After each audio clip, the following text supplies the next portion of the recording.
Oh, you got to go free. It's mentally, you don't get the free tonight, then how strong is going to be after that? It's always going to be a hard game.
Yep. Testing here at State League 1 game. About to kick off in about 15 or so minutes. Can we hear each other? We're all good? Alright, sweet. Have you got my book over there, by the way? Yes. Chuck it to me when you get a chance. Just going to get this game up on this tablet. I'm just turning us.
Good evening and welcome to Jack Smith Park for round 20 action here in the Men's State League 1 South Australia between second place West Torrens Birkalla and the visiting Playford City Patriots, who currently sit on top of the league as it stands. I'm your commentator Connie Kamitsis, and joining me tonight for this huge top of the table clash and potential title clinching clash, if we can put it as that, is Shane Robertson as co-commentator. Shane, welcome. Thank you, mate. Thank you very much for having me. It's a massive night here. It's hopefully the weather holds off. It's a little bit chilly, but not as windy as what it normally is down here near the beach. So looking forward to a good game. And we also have a boundary rider tonight, and that is none other than Alessio Carocci. Alessio, welcome. Cheers, Connie. Yeah, it's nice and windy down here as well for me, but yeah, it's the first time all three of us have been together on a commentary as well, so I'm sure it's going to be a blast. It will, and I think probably the first game that we've called in the State League 1 this year, and it doesn't get much bigger than this, does it, boys? It's first versus second. Pretty much Birkalla need to win to keep that, to keep their hopes alive of automatic promotion. If Playford win tonight, it could all but seal their direct place in next year's NPL.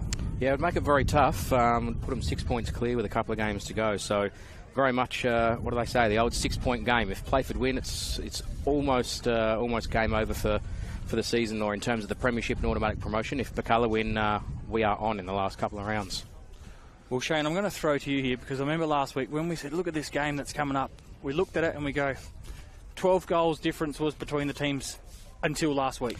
Yeah, correct. Birkalla obviously came out and did a nice one on Sturton, 1-7-1, while Playford only got up by the single goal. So yeah, when we first sort of looked at this game, we thought, yeah, even if Playford don't get the win and hold on for a draw, with that goal difference, it's going to be very tough. But yeah, with Birkalla getting +6 on Playford last week, it makes it for a real special end to this season. I think it's going to be exciting. It's a big, massive match. It is going to be a huge match. Kickoff is about 5 or 6 minutes away. Alessio, have you got some players for the viewers to watch tonight? Yeah, obviously a lot of us on the leagues have been looking about Zoid Sakani as well, the new signing for Birkalla. Obviously, a couple screamers in his first few games for the club, so he's definitely one to look out for if he's going to continue that form. Back-to-back braces as well, so it's going to be interesting to see what he does, but it doesn't stop there for Playford as well. They've got their leading marksman as well, Christos Penendis, the big signing this season, and the one they're going to try and get to take them to the NPL, and he's obviously scored 12 goals this season in the league, and that 96th minute win at last weekend obviously kept them on top of the league and a healthy gap at the moment. So they're the ones I'm looking out for as well. The captain for Playford City as well, Dan Ryan, he's obviously one that's always amongst the goals as well. So it's a big clash here tonight, and goals are going to be galore, if it goes to show from the previous as well.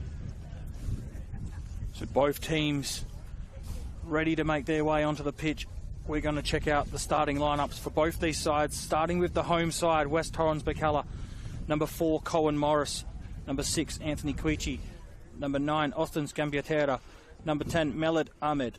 Number 17, Charlie Devro. Number 19, Adam Diagostino. The goalkeeper, number 20, Nicholas Harpus. Number 21, Boris Glishkov. Number 23, Thanasia Lessi. Number 39, Zoe Tsakani. And number 77, Chris Christofilos. Head coach for West Torrens Birkalla is Stav Galakis. We look at the away team now, the Playford City Patriots. In goal, number 1, Luke Osby. Number 3, Braden French. Number 4, Sean Harvey, who's the captain. Number 5, Tyson Harriman. Number 6, Isaac Mullen. Number 7, Andrew Butler. Number 9, Christos Penendis. Number 10, Daniel Ryan. Number 14, Reese Townsend. Number 20, Ethan Allgate. Number 25, Santiago Tabares. Head coach of the Playford City, Ben Moore. So both teams now out on the park going through the last handshake, which is Zoid Sakani with the referees for tonight. Regis Kwefelik, assistant referee Henry Day, and assistant referee 2, Thomas Temby. So Shane, we're nearly time to kick this one off, and as we've mentioned a couple of times already. It is probably the biggest game of the year in State League 1, that's for sure, isn't it? It's pretty much a mini grand final tonight. It is, yeah. So Playford, I suppose the tail of the tape, or the situation post this match, depending on the result. Playford currently 3 points ahead of West Torrens Birkalla, but with +5 goal difference. So for Birkalla to overtake Playford tonight, they would need to not only win, but win by a minimum of 3 goals, as the referee, Regis Queflak, just indicates to the teams to swap sides. So yeah, it is a massive game. It's not only not only the result that matters, but if Birkalla do win, they're going to want to try and get a few goals and close that goal difference up before those last few games. Indeed it will. So an intriguing contest here. Alessio, down on the ground level there, mate. What is standing out for you? Yeah, I was just looking at a couple of the recent fixtures as well between these two. Obviously, in the previous fixture, it was a 2-1 win for Playford against Birkalla, with going down to 10 men as well there, Playford, that day, with Dan Ryan and Christos Penendis on the score sheet, with Devereaux getting the goal for Birkalla. But I did mention, I thought that last season in the final series, the elimination final, was Birkalla defeated Playford at Playford in extra time, and that was a massive game. I remember watching it as a viewer on the live stream as well, and it was a lot of unhappy fans there for Playford. So they've had a positive season so far this year, Playford, and I'm sure they want to get revenge for that last year and obviously try and go up, or at least make the grand final like Birkalla did last year. Thank you for that insight, Alessio. We are not too far away from kickoff here. Referee Regis Queflak about to give the ball to Playford City to kick this one off. It's going to be Christos Penendis and Santiago Tabarez to kickstart things, and already look at the Playford players lining up. It's very the intentions are clear, isn't it? It was a bit weird. I thought we were just playing footy for a second there. I heard the siren on the oval next door with the junior footy right as we were about to start, as Playford go forward and direct very early.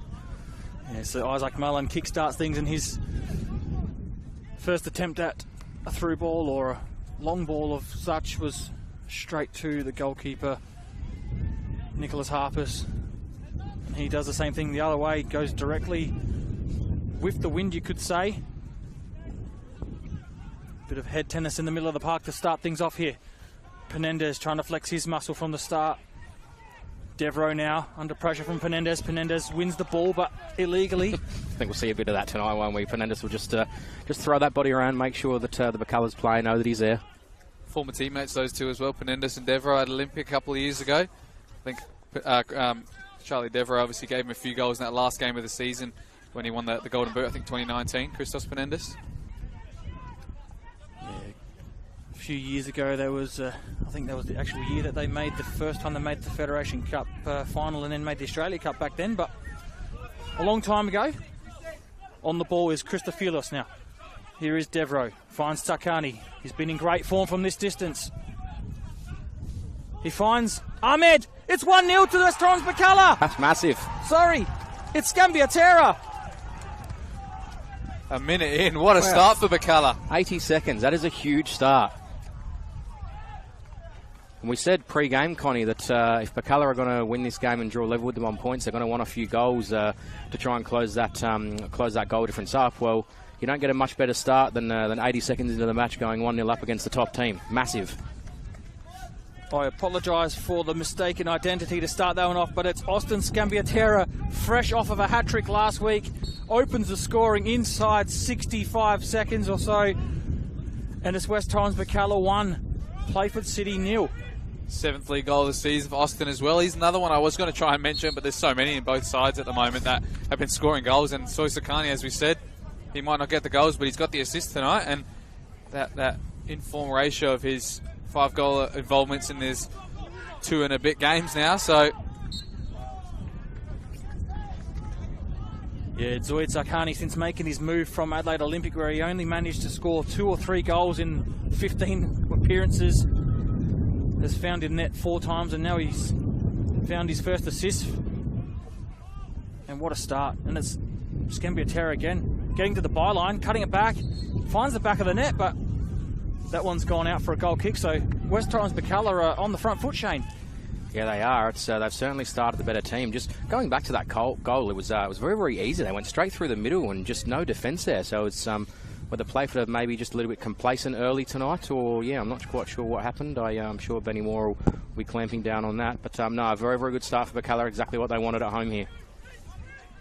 Yeah, I'm not going to lie, I was expecting the trigger to be pulled by Takani with the form he's been in from distance in the past couple of weeks, but nevertheless, it's, like we said, 1-0 to West Torrens Birkalla, and they are again on the front foot and with the ascendancy early here. Devereaux just controlling the midfield. Now they choose the patient build-up all the way with Colin Morris. Takani again, a nice little flick with the outside of the foot. Looking to influence this game from the start. Takani, Devereaux link up. Lessie now. Gets it out wide. Can they get across in the box? They can. Takani's there! Oh my Lord, my close. Goodness me. Zoid Takani. We've played not even 4 minutes, and it's safe to say that Playford City are struggling to get a foothold on this one. It's been all West Torrens Birkalla, and quite frankly, they could have been 2-0 up. Yeah, absolutely. And we keep mentioning Charlie Devereaux. He's going to be a very key player in the middle there for Birkalla tonight. Of course, in the return leg earlier this season, of course, Charlie Devereaux scored against Playford in that 2-1 loss. So he's certainly a key player and one that Playford want to be trying to nullify as soon as possible. Lessie couldn't quite bring that one down, but Scambiatera chases it down and punches it forward, but it goes out for a goal kick. So again, and you just saw that time there, I'm not too sure, we might cross down to Alessia. He's probably got a sort of a ground view, but that wind is just sailing that ball back the opposite way, isn't it? Yeah, it definitely is. And I just wanted to mention as well that cross from Boris Glushov as well, which he's a player who's obviously come from Comets and he's played in the reserves and the 18s. I remember playing against him a few times. He was an attacker when I played against him. Now he's playing right back and he puts balls in like that. So no wonder he's in this team, and now he's getting his senior game time. It's what he wants as a youngster. Yeah, it's a great ability to have to be able to play a couple of different positions. And again, it's West Torrens Birkalla, and here is that man, Glushkov. Can he get a nice cross into the box? Tries to cut that one back, and it's going to be a corner this time for West Torrens Birkalla. Seems they're getting a lot of men every second ball at the moment, Birkalla. They seem to have so many more players around it, and you can see how free their fullbacks are getting. Boris at the moment is the one that's getting the most free, but Playford are really under the attack here, and they just got to be careful. These numbers coming forward now for Birkalla. It's got to weather that windstorm a little bit. I mean, the wind is going from right to left as you look at it on your screen here, so the Birkalla certainly are attacking with the wind this half. Christophilos whips it in with his left foot. The keeper comes, but he spills it. It's still loose. Yeah, hands over the shoulders all over him. It was definitely a little bit of a tug on the defender there. So, but goodness me, Luke Osby, with all the experience he's got, failed to claim that one. Some nerves, a lot of nerves in this Playford back four, or back five if you include the goalkeeper at the moment. And you look at Birkalla pressing straight off the bat from this free kick here. They want to get another one early. Choose to go long on this occasion, and maybe that's something they need to do a little bit more often, just to get the ball up their end. It's Townsend holding off his defender in Morris. Gets to the byline, cuts it back, doesn't go anywhere into the box, anywhere in a dangerous position, but Devereaux has to clear. It's going to be a throw-in to be taken by Braden French on the near side. Apologise for that scaffold pole being in the way. Goes into the box and it's dealt with by Quichi. And again, that breeze and the bounce of the artificial pitch just puts it out for another throw in. 33 years of age, Luke Osby, and he's well and truly experienced enough to be able to hold those ones, so he'll be disappointed. Oh, he's missed it. But we're up the other end now, and it's Playford City. Just a bit of head tennis again. It's still there. Still in a dangerous position. Penendez is thereabouts. Whoa. Oh, so is Andrew Butler. And his half volley in the end. On the third or fourth attempt, he finally got one into the keeper's gloves and tested out Nicholas Harper's, and his hands were much safer than what were up the other end. Well, that's the danger of Playford, isn't it? They've only sort of been up their attacking end once there, and you know that little half volley slice kick there, just as Birkalla go forward. We'll just wait, Connie. Yes, Scambiatera again, winning another corner for his side. Yeah, just as I was saying, one of those that that little slice shot across the ball there. He hits that a couple of yards either side of the keeper without going through bodies. It's probably a goal. So that's the danger that Playford possess. They go up forward once and very easily could have been back to 1-1. So again, it's going to be Christophilos to deliver with his left foot. The previous one made its way briefly into the hands of Luke Oswald before he spilled it. So hopefully another great ball. It's deep, and it's another header, this time by Lessie, and he's asking for a corner. So a little bit deeper delivery that time, and Playford City unable to defend it. It was another header on target, or it wasn't on target, but another chance for West Torrens Birkalla. Yeah, big target man it looks like they're missing as well in the last few weeks is Calvin Embarga. Obviously he started the season with quite good form to my knowledge, but see a bit of pressure there. But that's one that they're missing from these corners, such a big body like that, big presence in the box from headers and stuff like that. But we saw him obviously just here when they were walking out. He's must either be injured or not in the squad today, but he's definitely supporting from behind the bench today. Yeah, he started the season off very well, didn't he, Embarga? I think he scored those 3 goals that he has scored this season. I think he scored them all in the first couple of games. But they possess a lot more than just that. This time it's Playford, throws it into the box. Again, it's a loose free header. Straight into the arms of Harpus. Harpus is going to go long. Again, looking for that outlet, which is this time Sakani. He tries to bring it down on his chest, but can't do so. Loses possession. It's Playford now. Daniel Ryan, scorer of Playford City's first goal last week in their 2-1 victory over West Adelaide. Now it's a bit of a rugby tackle there. Of course, Daniel Ryan scored the first goal in the opposite game earlier this season for Playford as well. He's not scoring the first tonight because it's 1-0 to the West Torrens Birkalla. That was a foul up there by the Colombian in Tabarez. So he's only been here for 4 games, I believe. So he's scored 4 goals in those 4 games. So another one that can find the back of the net. A couple of free headers in the midfield for Isaac Mullen. He goes forward. I think he's onside there too. Here is Tabarez. Cuts into the box. Penendez. Oh, leant back on it. And that is very un-Christos Penendez alike, especially from that far out. Yeah, that's the chance he's been waiting for these first couple of minutes as well. Obviously, he had that little goal scramble just before, and that's one that's set up nicely for him. But I'm not sure if he is preferably left or right-footed, but he's definitely not hit that one with confidence.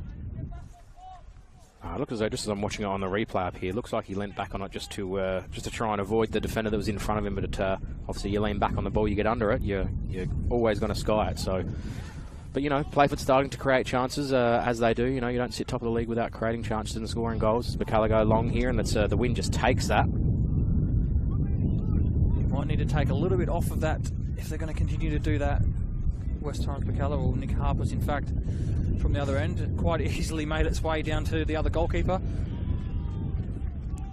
I think this is just your standard Jack Smith Park weather on a Friday night, isn't it? The wind's only going to pick up probably more and more as the night goes on. So, if he keeps that sort of power on it, by the end of it, he'll be kicking out for a goal kick without it bouncing. You have to have a chat with him in a UB afterwards as to why there's no cover on this scaffold. West Torrens Birkalla, forward again, Scambiatera. Glushkov wins the header. Lessie now, forced all the way back to Colin Morris. Brings it down, finds Sakani, who's in a bit of space again. Looking to create while he's on the ball is Joy Sakani. Those new pink and purple boots as well, so new club, new boots, new goals, everything for... They're rippers, aren't they? Zoid Sakani, but that wasn't very good from him. That wasn't his best effort. Now it releases up the other end. Tabarez. He's got Quichi for cover. He beats him once, and Quichi does well. Even though he gave away the corner, he did very well there not to get beaten and allow Tabarez into the box, because there wasn't much cover behind him, was there, Shane? No, there wasn't, and just as you can see, Playford setting up for this corner. They're only leaving a couple back, so they do look like they want to get this equaliser fairly quickly. This wind's only going to pick up, and Birkalla seem to be using it quite well. So, going to make sure that this cross is or this corner is making it past the first man, and Penendez with a header along those lines, as it does go exactly that way. It goes out for the referee's given a corner. I thought it might have come off Penendez last, but no, must have taken a little touch. Yeah, they're definitely very, very dangerous from set pieces as well, Playford City. Obviously, I know one of their previous fullbacks who was playing in here, Ben Woolard, who's taken a lot of them in the past, but see the tall timber they have in the box there is really such a danger compared to Birkalla, as we said, missing an embargo. When you've got a team like Playford with Penendis, Harriman, Ryan, Townsend, it's really dangerous. So Ryan's going to deliver this one again. It swings in. It's on the spot. Sakani back doing his defensive duties, wins the header. It's going to go back into the back post. French whips it in. The header's won by Allgate. Look at that. I know we talk about the weather here, but I reckon that cross when he first kicked it was looking like going straight down the goalkeeper's throat, and it's just swung. The wind's picked it up, and it's brought it right back to the edge of the 18-yard box. These conditions are quite... what's the word I'm looking for? Treacherous to play in? No, I'm referring to our man down the bottom there, Alessio Crocci. I think he gets this every second week, so... I don't get the wind. I get the degree of weather, but not the wind too much right at Mount Parker. Playford on the attack again. It's Mullen. Bit of space in the midfield. Leslie comes to closing down from behind, and in the end forces him to go wide. Now it's all the way back with the captain, Harvey. Little clip ball forward, and that one sort of holds up in the wind. So Playford have adapted to the conditions here in the terms of going forward. They're not pumping the long balls that swell. They're just clipping little balls out wide now. And that's what you want from your starting 11, especially when you're top of the league, is to still adapt to the conditions and work it out for yourself. Because I can guarantee if the coach was trying to give an instruction, they're probably not going to hear a word he's saying. It's going to end up at the McDonald's across the road.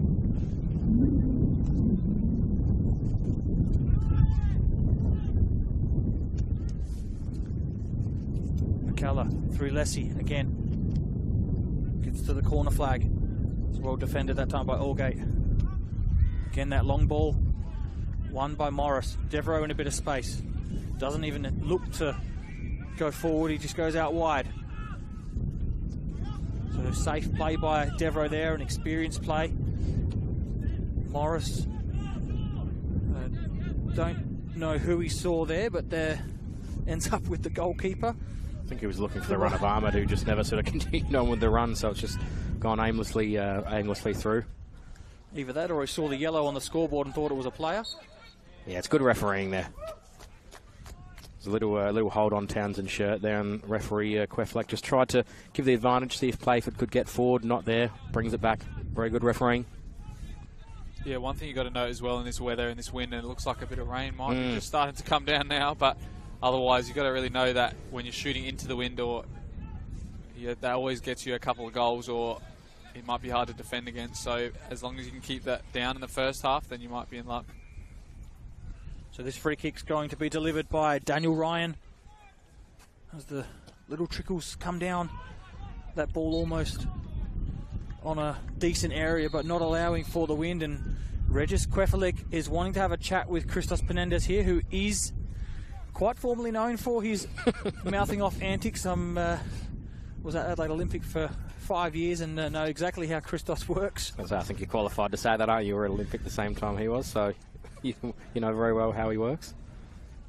Of course, as well, he did start this season with a 6-game ban from the end of last year after a comment off the ball, and the last game of the season last year. So he's come back in, and they must have missed him in those first couple of weeks, and he scored.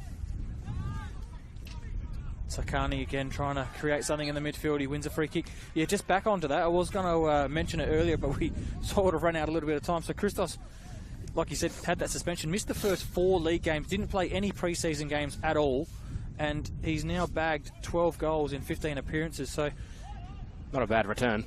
It's a very good return, isn't it? As Devereaux goes forward with Sakani, but Lessie picks it up. Now it's Sakani looking to create again. At the point of everything they do going forward, Sakani, and that one's not his best effort with the outside of his foot. Jumps in. Oh, that wind's just held the ball up nicely. That's the. I feel like Playford haven't quite exploited that. I thought they might have come a little bit early with Birkalla's sort of defensive line when they do attack right up on halfway. I thought that Playford might try and clip a few over and just let the wind do its thing and hold it up. So another danger there for Birkalla to be wary of this half. Penendis brings it down with a chest. Corner now. goes out for a goal kick. So apart from a couple of little half-volleyed efforts and the one that Penendez put into the car park across the road, they haven't really created too many clear-cut chances yet. Have Playford in the first 18 minutes. Of course, West Torrens Birkalla leading 1-0 with their very first chance in the first minute of the game. They lead 1-0 here at home in a game that they must win to keep their chances of automatic promotion alive. Do a bit of a live table if we want. While it is 1-0, it means both teams are on 40 points as it stands. A goal difference to Playford of 21. A goal difference of plus 18 to Playford. So that difference, if Playford lose tonight, really depends on how many goals they concede when it comes down to the next couple of weeks.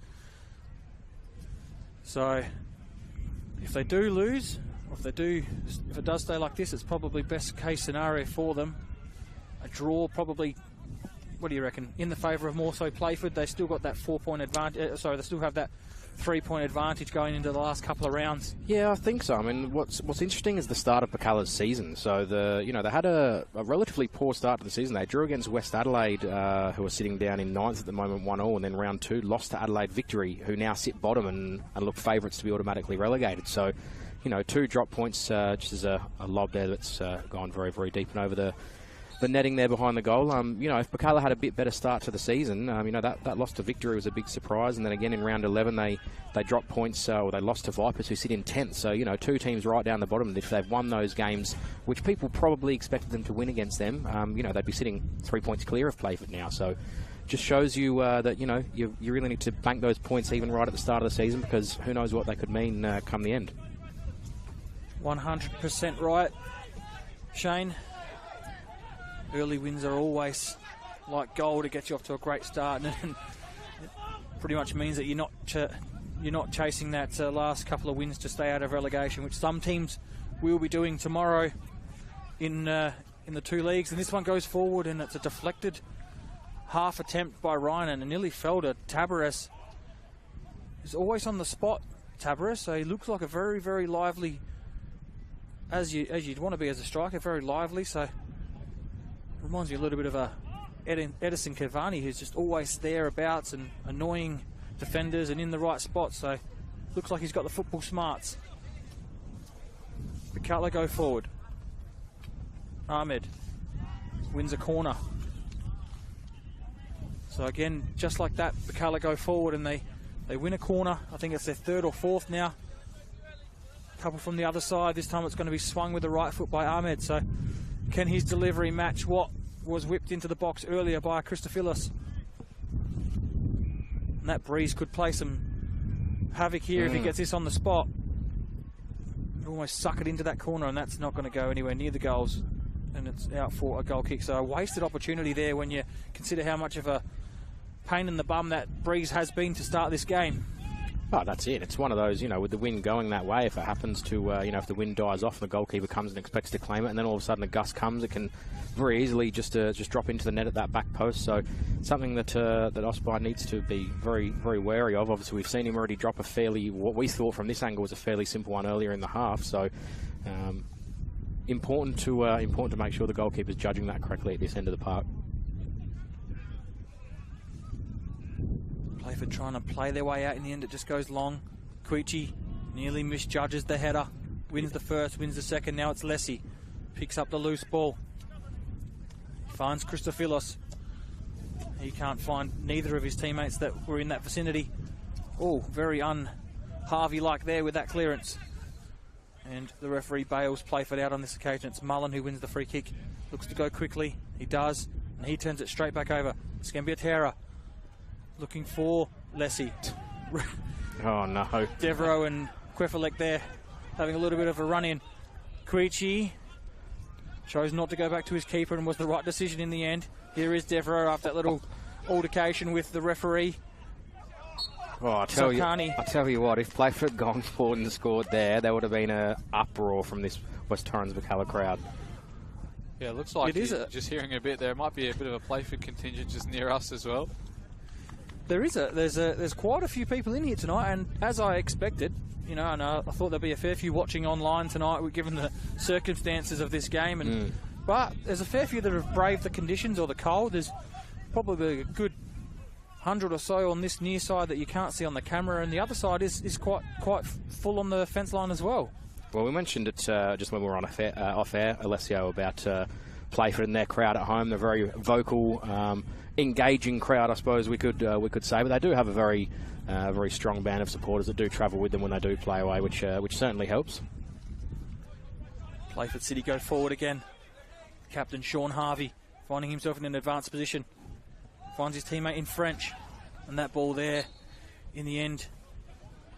Thomas Temby says it's gone out for a throw-in. So Playford City exploring a few options there with a little bit of a different way of going forward. Sean Harvey picked the ball up and advanced into his own half, which I don't think they've done yet. It's all been in their own half where they've been trying to get forward and play long balls. So maybe just trying to decrease the risk of having to play those long balls. And there's a little bit of confusion going on down here. And just flicked off a Playford head, just as a bit of rain starts to tumble. Wouldn't be a Friday night at Jack Smith Park without a little bit of rain tumbling here. A couple of little rain splatters on our foreheads and beanies and everything that we've got here. So as long as it stays like this, I'm not too worried. Yeah, might have to get an umbrella at half time, but otherwise, hope it stays very light. I'm happy I brought a beanie this week, which helps. I forgot a beanie a couple of weeks ago when we were at Adelaide City, Connie, and it was a rather chilly evening. Boy, did Travis Dodd let you know about it. Straight through his back. Referee lets it go.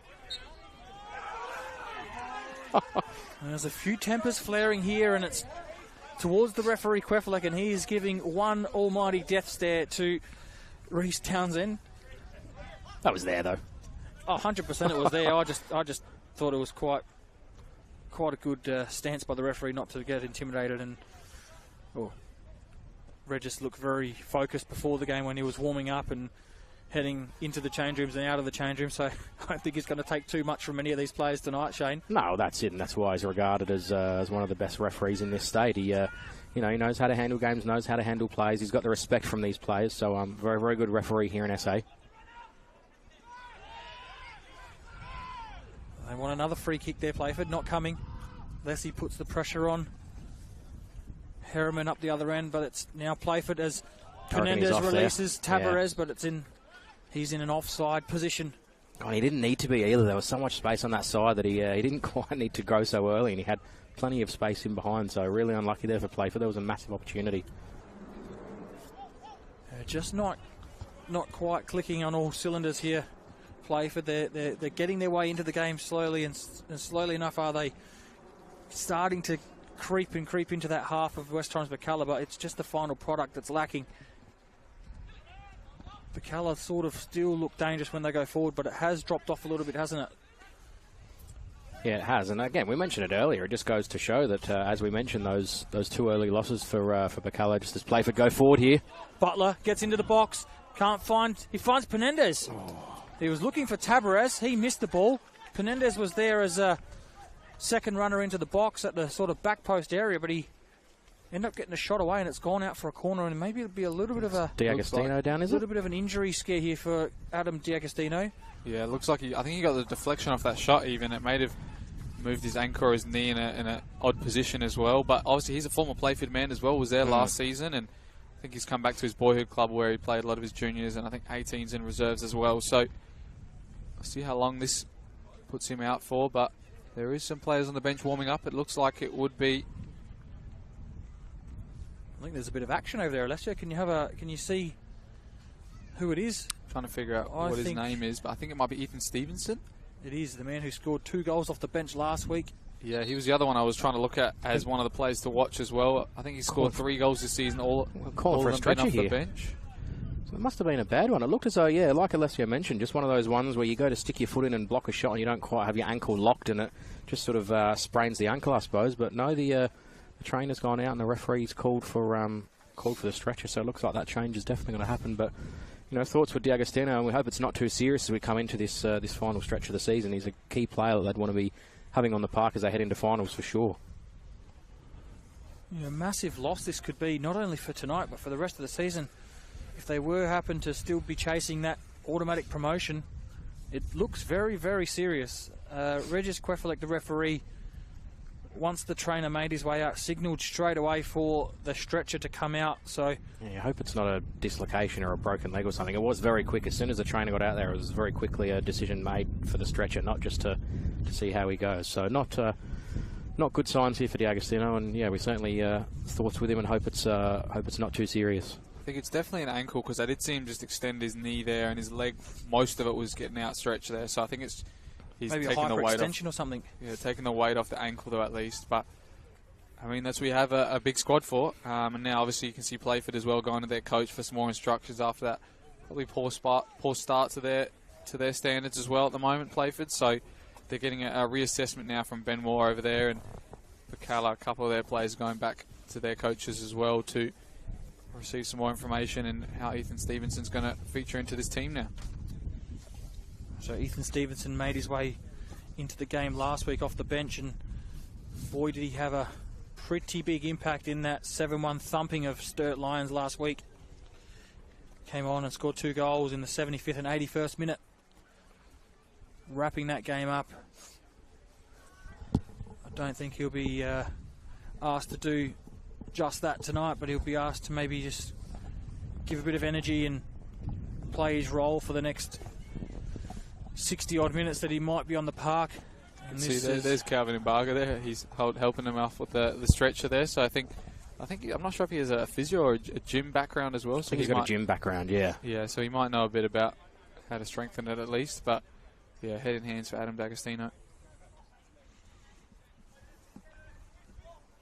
I'll be able just to see how he is and find out what actually happened at half time. But he looks in a decent amount of pain, doesn't he? A fair amount of distress. He's got the hands on the face, in a fair bit of pain. No boots or socks or anything have come off, so that sometimes means it's a little bit more serious. And the ball goes into the box. Back to the action here. Playford resume with a corner. It's going to be cleared by Lessie now. Puts his foot through that. Watch this bounce as well. well. No chance that Harvey's going to bring that down. He's going to have to header this back to his goalkeeper. Oh, he nearly missed the ball. Zakani was tracking down. Mullen picks it up in the middle of the park. Again, a long ball held up in the breeze. So Isaac Mullen not quite adapting to the conditions, just still wants to play his normal pick and play sort of long ball game. It's a good grab there by Benny Moore on the bench, wasn't it? Well, you'd hope so. Being an ex-goalkeeper, you'd want to be able to hold it. You definitely hear about it if you drop it, that's for sure. Leslie, I might just cross down to you.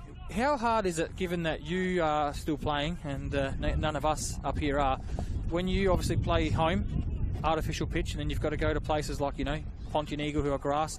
Do you find it hard to adapt? Is that maybe why Playford struggled in the first 20 minutes? I definitely think so, especially on a wet one as well, how quickly it plays. I mean, a lot of you guys, I'm sure, saw what it was like when Adelaide United played at Mount Barker last week, how good a good team can play on there and how quickly they can play as well. But you see a foul off the ball there. But, yeah, definitely for sure. I mean, we've struggled our own on grass this season as well. I'm not sure we maybe won one game away from home on grass pitch this year, but it's just a team that trains on it 2-3 nights a week is obviously often so used to it and so used to how it bounces and skids and how you might need to take a bit of a half volley touch instead of a direct touch by the way it bounces up to you. But maybe that's what Playford are worried about at the moment. But if they want to play in the NPL, I mean, half of those pitches are artificial as well. Yeah, I was about to say, it's almost just as Playford take this free kick and it goes in direct towards the goalkeeper, but an easy take. Still struggling to get that right ball into the box, aren't they? No, just on that, yeah, well, it's about to say, there's that many artificial pitches in the state now that you're almost at a disadvantage if you play at home on grass, because half the teams if you're playing at home on an artificial, half the teams you go to play away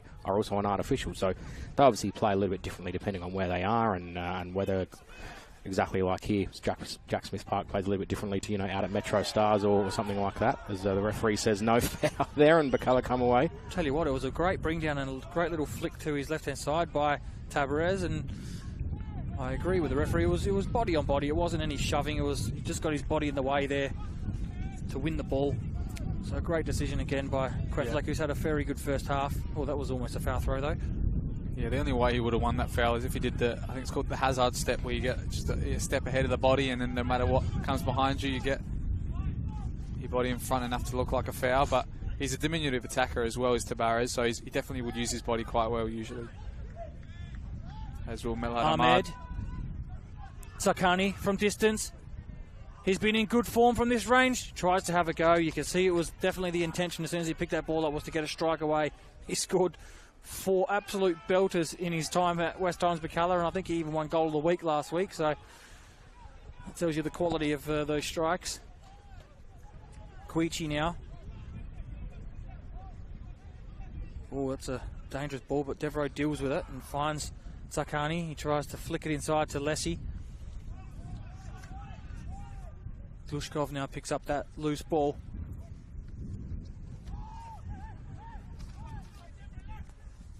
Playford.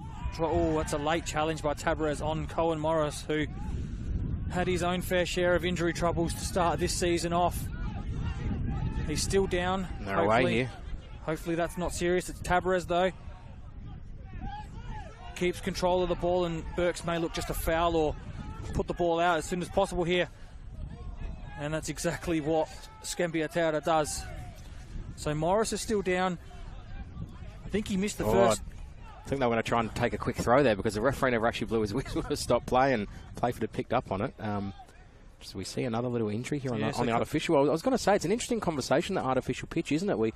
They're not, people think that, they're you can play sport on any time of the year and everything, but we've seen now there's some issues down south we were talking about earlier with South Adelaide's artificial pitch. So they do play slightly differently. You do hear that people say there's more injuries and more knee injuries with these artificial pitches. So, there's the good and the bad about them, I suppose. Lesso, how do you feel as the player between the three of us sort of running around on them?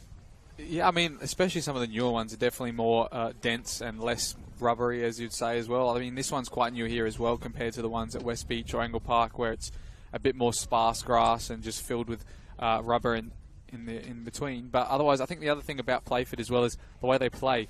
Obviously playing at home and training at home as well, the way they play is probably winning a lot of second balls, going along a bit, and you can see the difference in this game so far, how much Birkalla have been able to get every second ball, play it along the park, try and play through the Playford team, while every time Playford gets out the back four, I'm not sure they've looked to find a midfielder's feet yet. They're just trying to get it up top, and it works for them as well. I mean, they've got players who are getting their body behind the ball. I mean, so far I've noticed in this game is Reece Townsend, who's he's thrown himself about so far. I mean, he's been on the floor a couple of times, and he's got his body in front of the defender a couple of times too. So it's going to be a bit of a wear and tear on the body the more times you fall on this as well.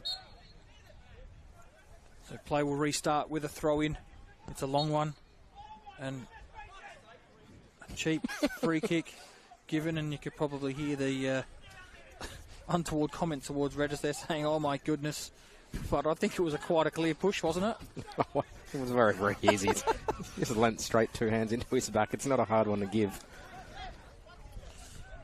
But, it just shows how much this match means, 1v2, and the team that's first sitting behind at the moment. So it means a lot to these players. Getting automatic promotion into the top tier of football in this state is a massive deal.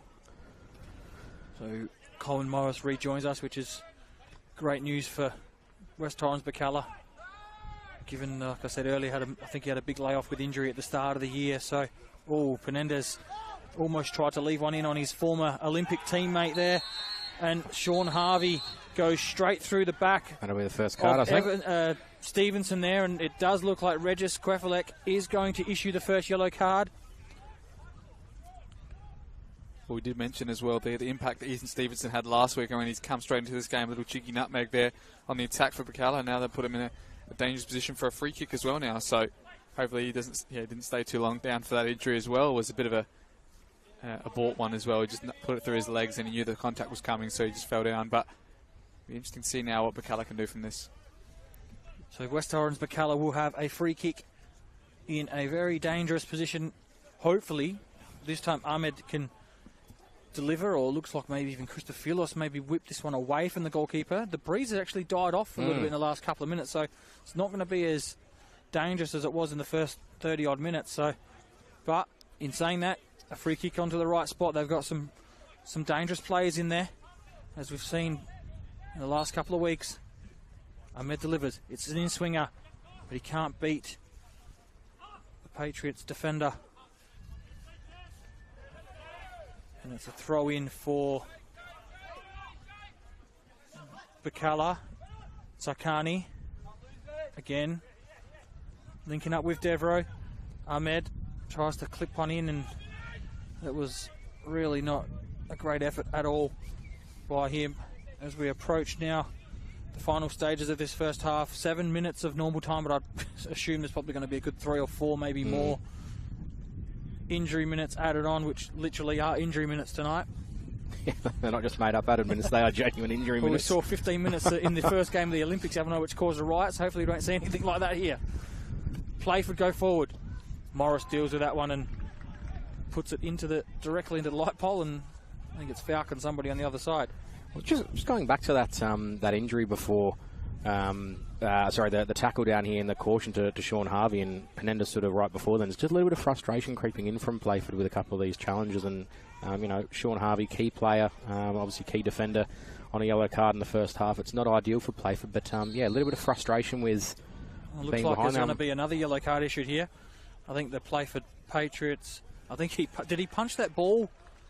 Is that what happened, or did he say so? I've missed completely what I was looking at you talking because you're so beautiful, but I didn't see what happened. Alessio, did you see what happened there? I didn't quite see what happened either, but at least it's not the coach of Playford Patriots. You can see Benny Moore there trying to. I was going to say, it's definitely not Benny Moore. So he was very direct with who he gave it to, that's for sure. He knew exactly where whatever was said come from, which is, again, credit to him and his officiating in this first half. This falls to Penendus in a dangerous position. He's lent back again. Again, not on target. Sorry, Alessio, I cut you off down there before. Shane, I cut you off, mate. Go back to what you were saying. No, it wasn't as important as that shot there from Penendus. He got another one on his left foot, very similar position, and it looked like it just fell for him nicely. And again, he's just lent back a bit too much, and he's probably just got to get over that, or even get around it like a sidewinder from a goalkeeper that you almost get on the end of. But neither happened for him. We've got spectators of all codes here tonight. We've got Elliot Himmelberg of the Crows watching this game, so he must know somebody. Clearly doesn't care about the Port game that's on tonight. I'm not going to say anything on air. That's good though. He must know someone from one of these teams, I would have thought. But it's good to have some other professional players out here watching our great sport. We've got a boundary rider and an extra mic now. We might have a chat with him. Yeah, let's go pull him up. Sakani with the outside of the foot. Ahmed. Lessie, back to Tsakani. Again, a little quick feet shift inside, but he's got 2-3 players to deal with, and he nearly beat all three, but they've won it back. Lessie, can he get it out wide? No, Tsakani, again, twinkle toes, but losing the ball again. So maybe just trying to do a little bit too much there. Tsakani had Scambiatera on his right-hand side, who he could, oh dear, it's been given away. It's Tabares, picks the ball up, he's in the box, he's being tugged by the shirt, he goes down. Yeah, had to be. Oh, it's a penalty. 2 or 3 opportunities for a penalty there, wasn't it? So, little shirt grab there first, and then sort of skinned his defender, and the little leg came out, tripped him up, and makes it a very easy decision for the referee to give. What a time as well. What was that? Sorry, I missed that one because the... what a time. 42nd minute on the clock as well, and it looks like it's going to be Isaac Mullen who's going to step up for this one as well. And yeah, unfortunately, that's poor defending from Quichi there. I mean, he headed it back, didn't check his shoulder there, and the pace of Tabares there just got in front of him again. I told you about that hazard step he did at that time, put his body in front. That's exactly what happened, wasn't it? And he won the penalty, so...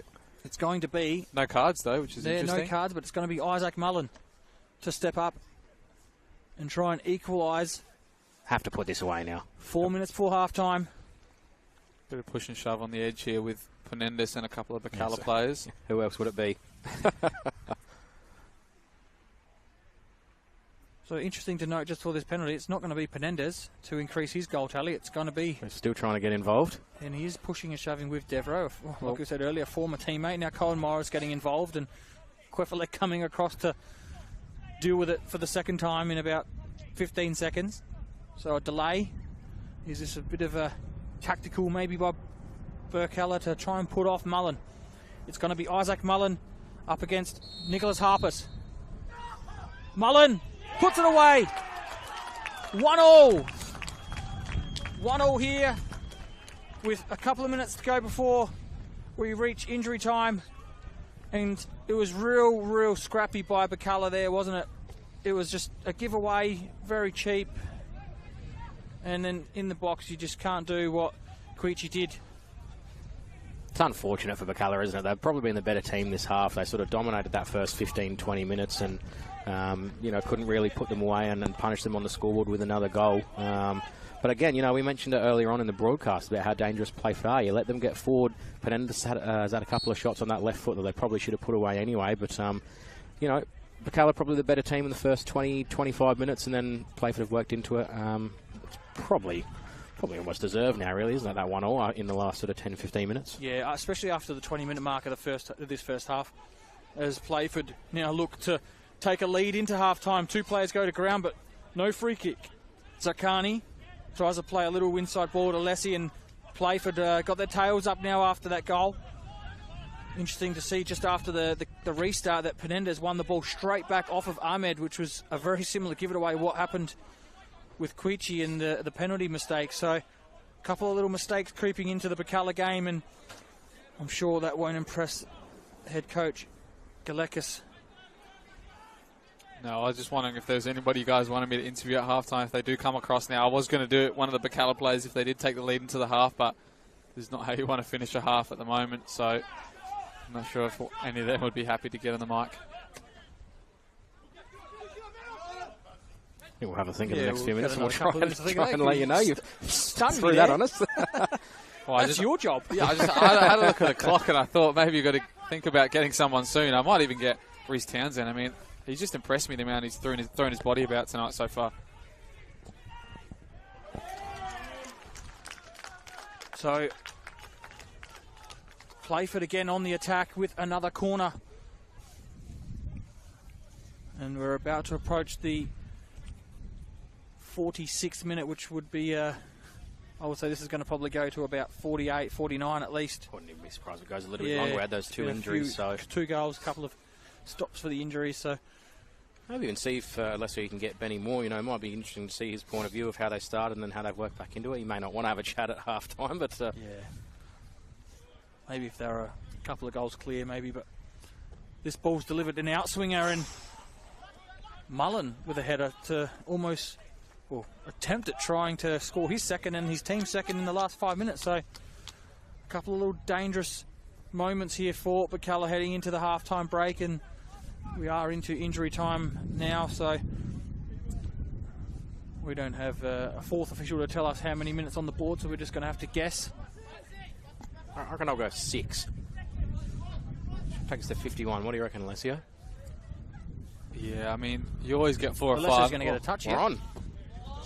There he is. You've done a Johnny Kecko. You've got a touch, Johnny. I got one earlier in the half, a little one down to my feet here, but that one I thought I might get my head on that, and you know me, I don't get too many headers. Just tap-ins. Sorry. I got scored an offside header, but Sakani. refs aren't on my side. Skimbia Terra. And now Playford on the attack again, and Penendus, who's come into this one in the last 10 or so minutes, picking the ball up, finding Mullen. Finds Harvey, of course, picked up that yellow card earlier, so he's got to watch his step the next 45, and hopefully he stays on the park if they don't run at him and he has to foul like he did earlier. But Playford looking to find that second goal before the break. Oh, and it nearly just trickled into the path of Christos Penendus. That ball's won by Tyson Harriman. It's a real good cutout by Ahmed there, wasn't it? Otherwise, that was just a first-time shot, probably into the bottom corner. Just got a toenail to it, just enough to stop it from finding its way to Penendus, who I would assume third time lucky may have found the back of the net, or even, well, to be honest, he might have just had to find the target. But Birkalla now. Christophilos finds Devro in some space. Back to Christophilos. Can Birkalla finish the half with a little bit of a flurry? Sakani, sorry. Stevenson can find the back of the net. Not on that occasion, though. His shot from distance is well wide.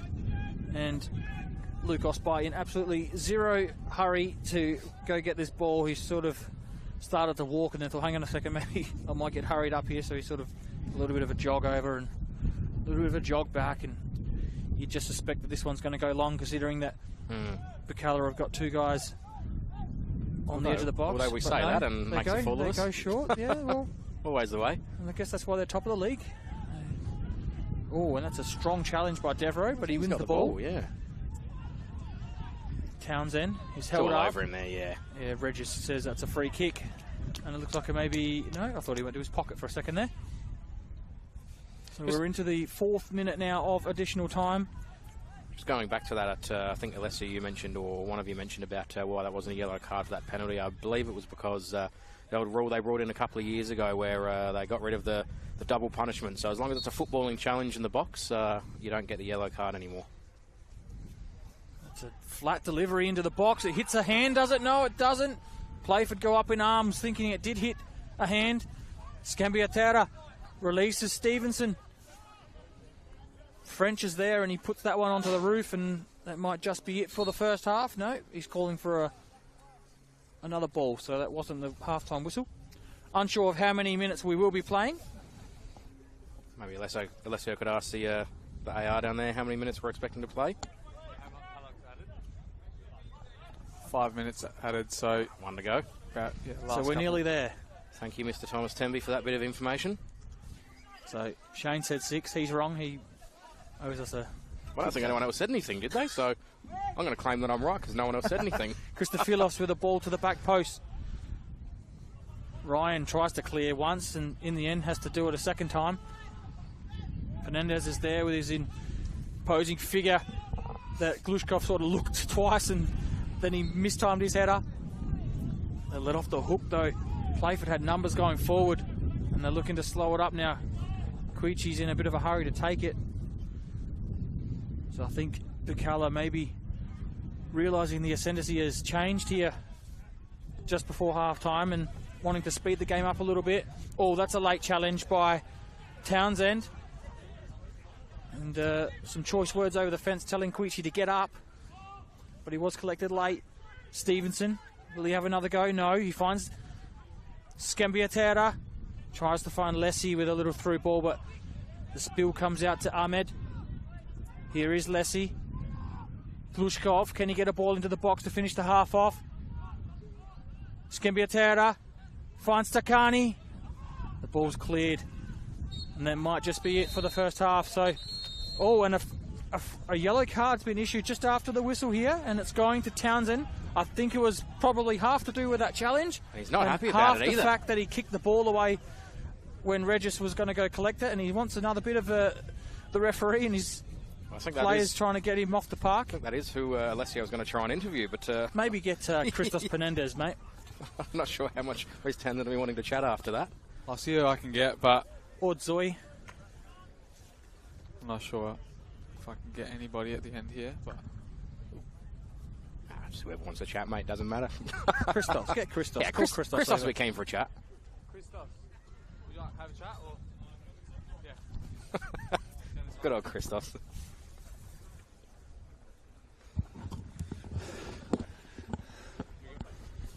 We've got Christos here. How did you think of that half as you guys came into the first part of it? Obviously, I thought, did you guys maybe struggle with the surface a bit and playing your game? Yeah, I think it was a bit quicker than we expected, and like the first 5-10, they were on top, got through, scored the goal.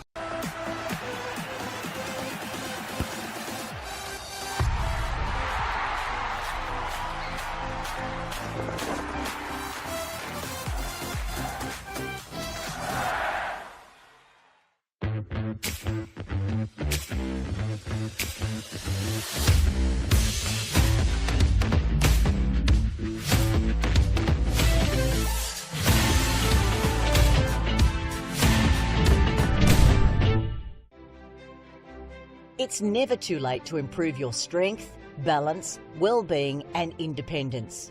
Our Strength for Life program encourages all older South Australians to start moving and enjoy an active lifestyle, make friends, build strength and inevitably age well. Strength for Life sessions are offered in almost 100 locations across South Australia, with new sites opening all the time. Check out the COTA SA website to find your nearest location.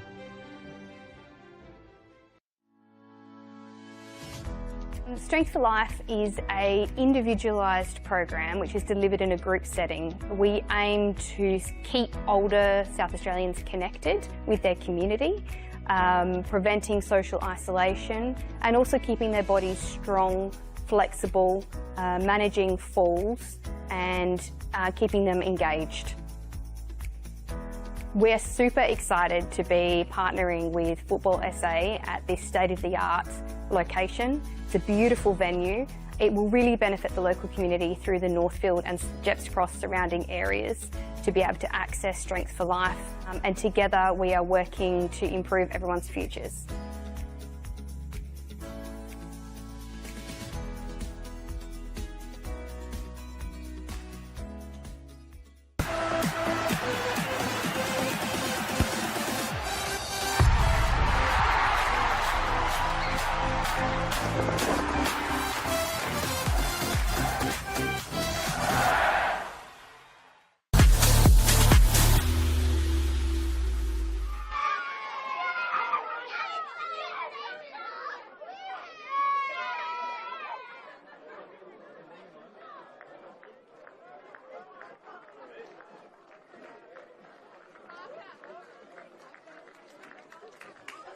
Welcome all to the Summit Sports and Recreation Centre for the round 2 all to Campbelltown. They lost 2-0 at home to Modbury last weekend, so that put a little stutter in their course for the last couple of games of this season. But a big game like this away from home. And they'll go up to 6. They'll leapfrog Beargrad and Croydon, who have both got 25 points. We're underway here. That's Jovanovic and Ayubi leading the line for Adelaide United. Of course, we've got a couple of other ins this week. Johnny Yule tackling with the eye now. And it'll be Stanisic to come away with it. Another poor giveaway that time to Gutierrez. What a great save from Ethan Cox there. Fantastic save, but what a strike from Gutierrez as well. The ball just broke him. Just time in that wing, and they're still battling it out. And still stays in as well. Crawford might get a second opportunity. He's gone past him. Finds Jovanovic into the box. Left-footed strike. Luka Jovanovic. 7 goals for the season now. And that's why he's the leading marksman for our Adelaide United. That was a great strike to the far post, wasn't it? Curled in with a great angle of it, didn't we? Curled it into this to that far post and beyond the reach of Oxenham, and that is a hell of a reach that he's got too. So to beat him there, fantastic shot. They always go short from corners, so now it's Yule, edge of the box. We've seen him crack it from here. Oh. It looks like it might have got a deflection out for another corner, but he was looking for another screamer there, Johnny Yule. Here's Crawford with an excellent ball to Garuccio. He's found his way in behind. The rock's almost there. Just past the post from Garuccio, though. Little stab with the left foot. It was a toe poke, wasn't it? Yeah, I mean, I thought that got away from him there, and obviously he's just had a little bit of extra speed to get on the end of it, and both teams have been playing to the conditions quite well. Now it's Leai, edge of the box, his first strike and goal. Left-footed strike that Cox has claimed, who's near.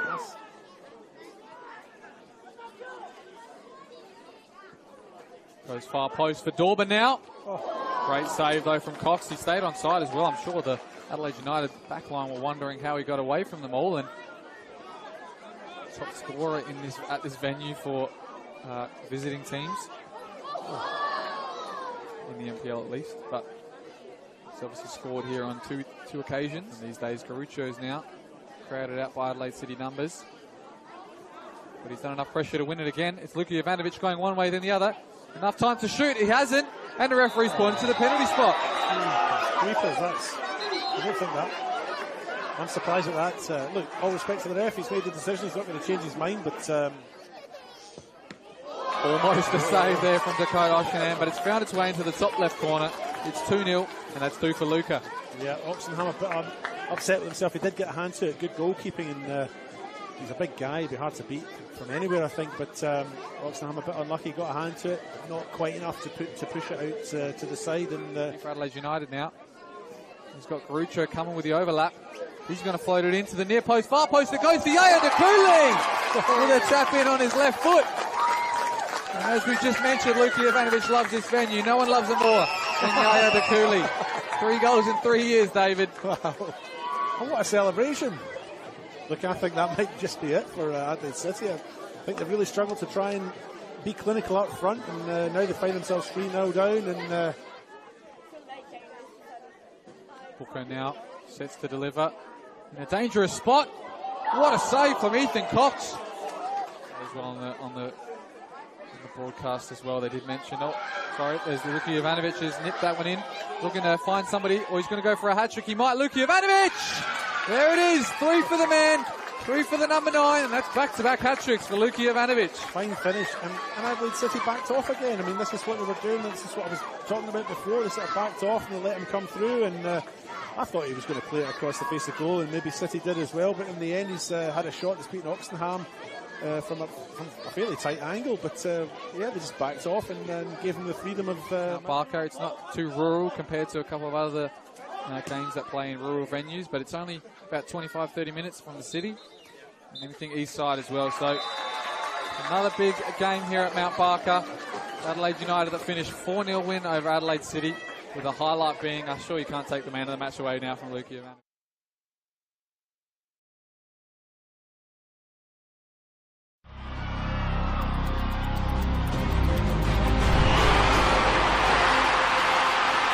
The Matildas are on fire, but the Socceroos have the breakthrough.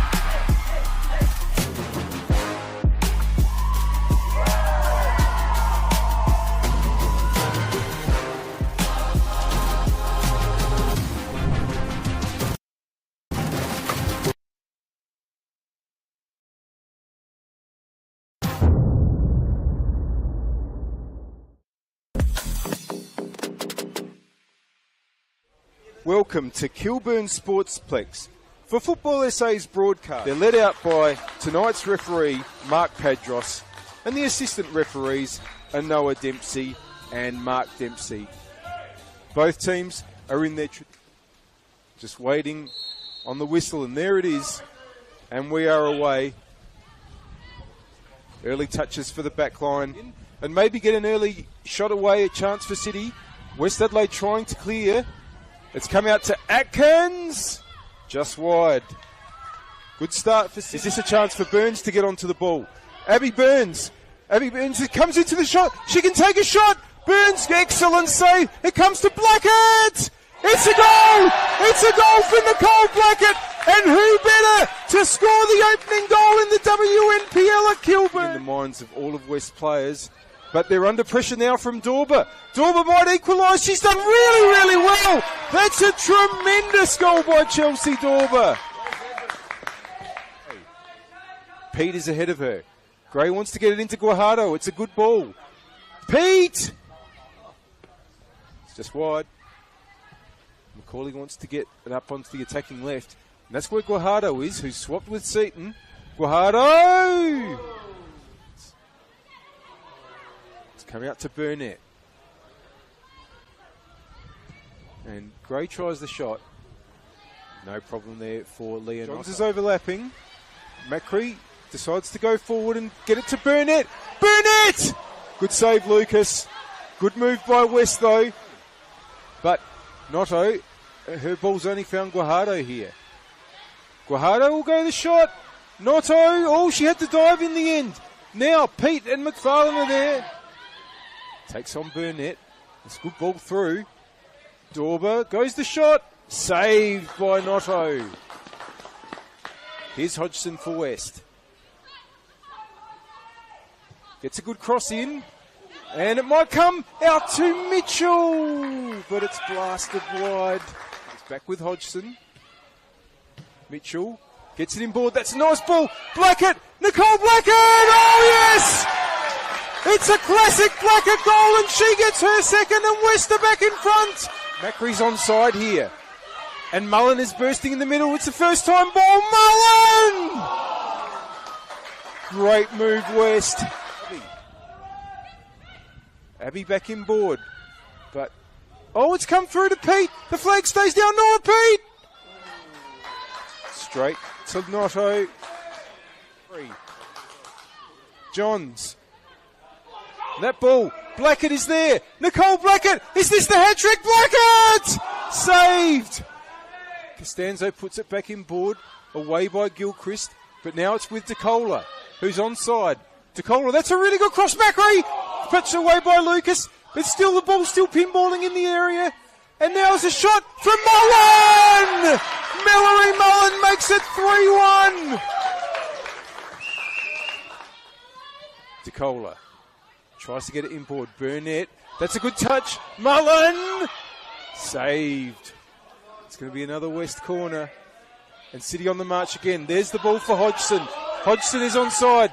Emily Hodgson, will she go the shot? She squares it. It must be a goal, and it is.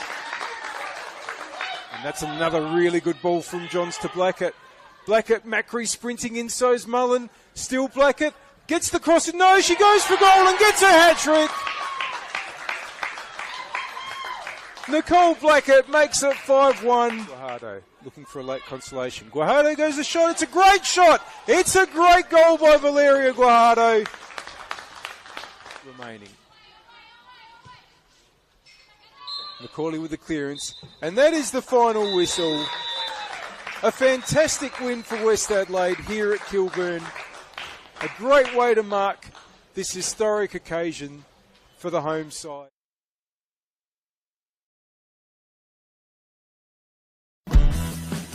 As here come our two sides. The bar has been set. It's a great run from Kyra Cooney-Cross. Turn under pressure. Here come the Socceroos again. Good one on the right foot, and the Socceroos have the breakthrough. What a goal! The Matildas are running amok. Opens up for the shot. The double. There's the gun foot. Australia head over heels about this superstar.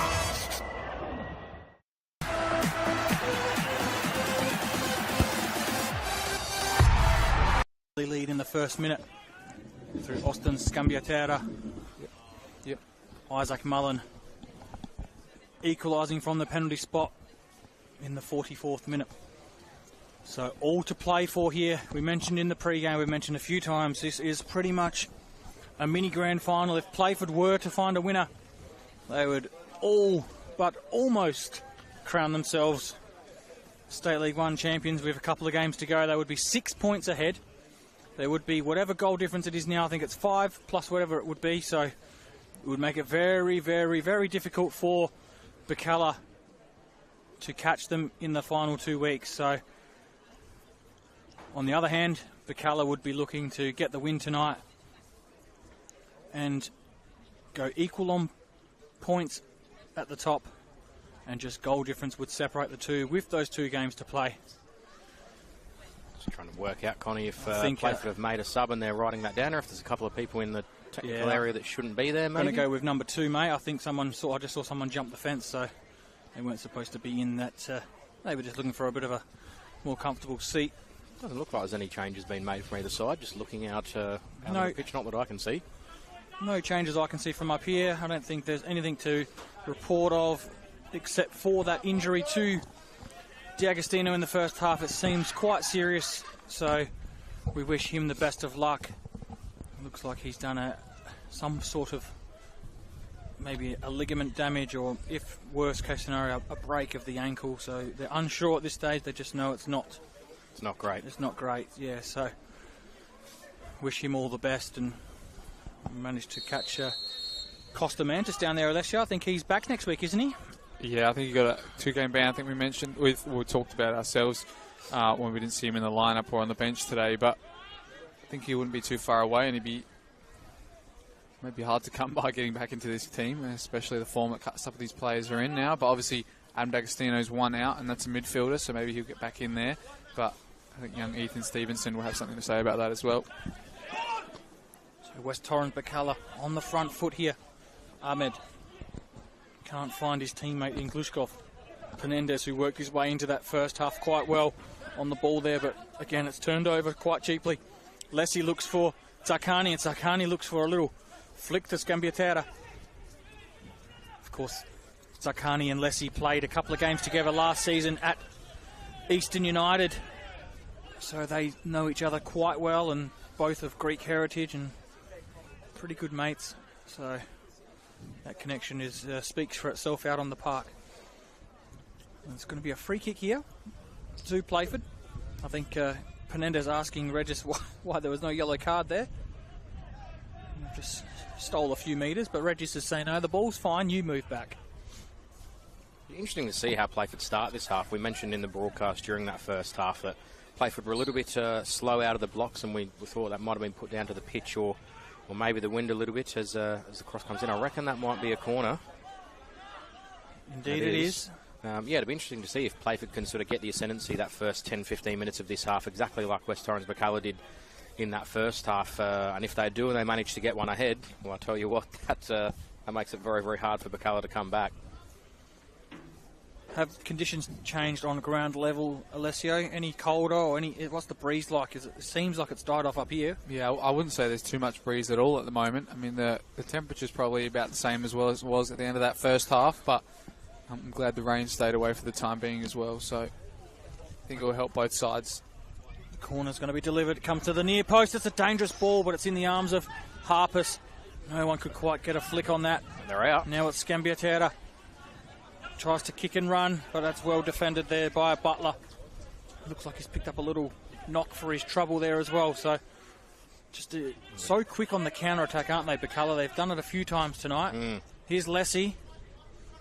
Comes inside. Penendez is there to block, and Tavares, the man who won the penalty for Playford City in that first half and looked quite dangerous on numerous occasions when he did get the ball in an attacking position. Looks like a born winner. Someone you want in your team.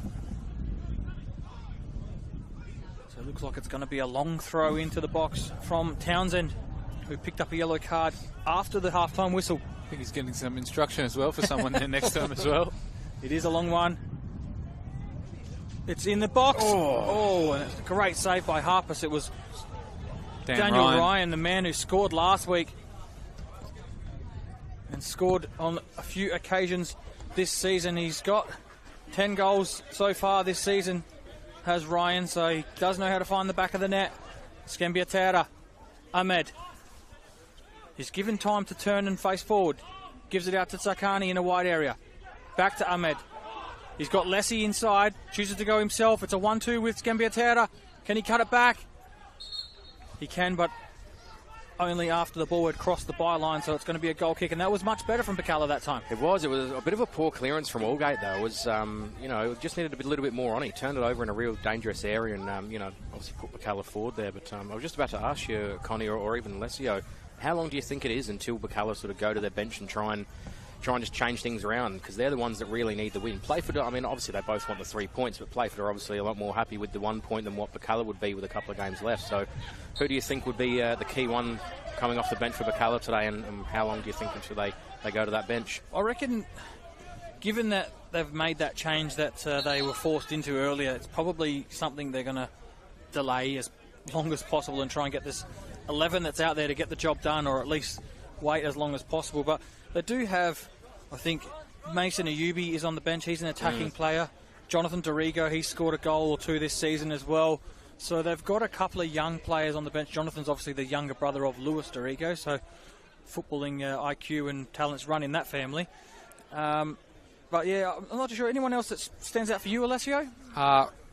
They've also, I was just looking at last week as well, they didn't make any subs at halftime last week, and they were 1-1 before they obviously turned that around with a 7-1. But obviously tonight as well, you got the return of Reece Djurdjevic as well, who I played with his brother at Mount Barker this year. But Reece Djurdjevic, he's scored, I think, 1 goal this season, and he's a natural centre-back. So hopefully Quichi doesn't have too many mistakes like that, otherwise they've got a ready replacement for him. But you did mention, obviously, Mason Ayubi and Johnny Dorigo as well are the probably standouts as well, and they're mainly midfield players, I would say, as well. So I think the attackers already speak for themselves as well. I mean, you've got the players like Milad Ahmad, Austin Scambiatera, as you did mention before, Soy Takani. They're all in great scoring form, so the goals come from everywhere for them.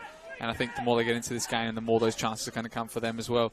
And you did mention as well before Dan Ryan as well, 10 goals this season. 4 of them came in one game a couple of weeks ago when they won 6-1.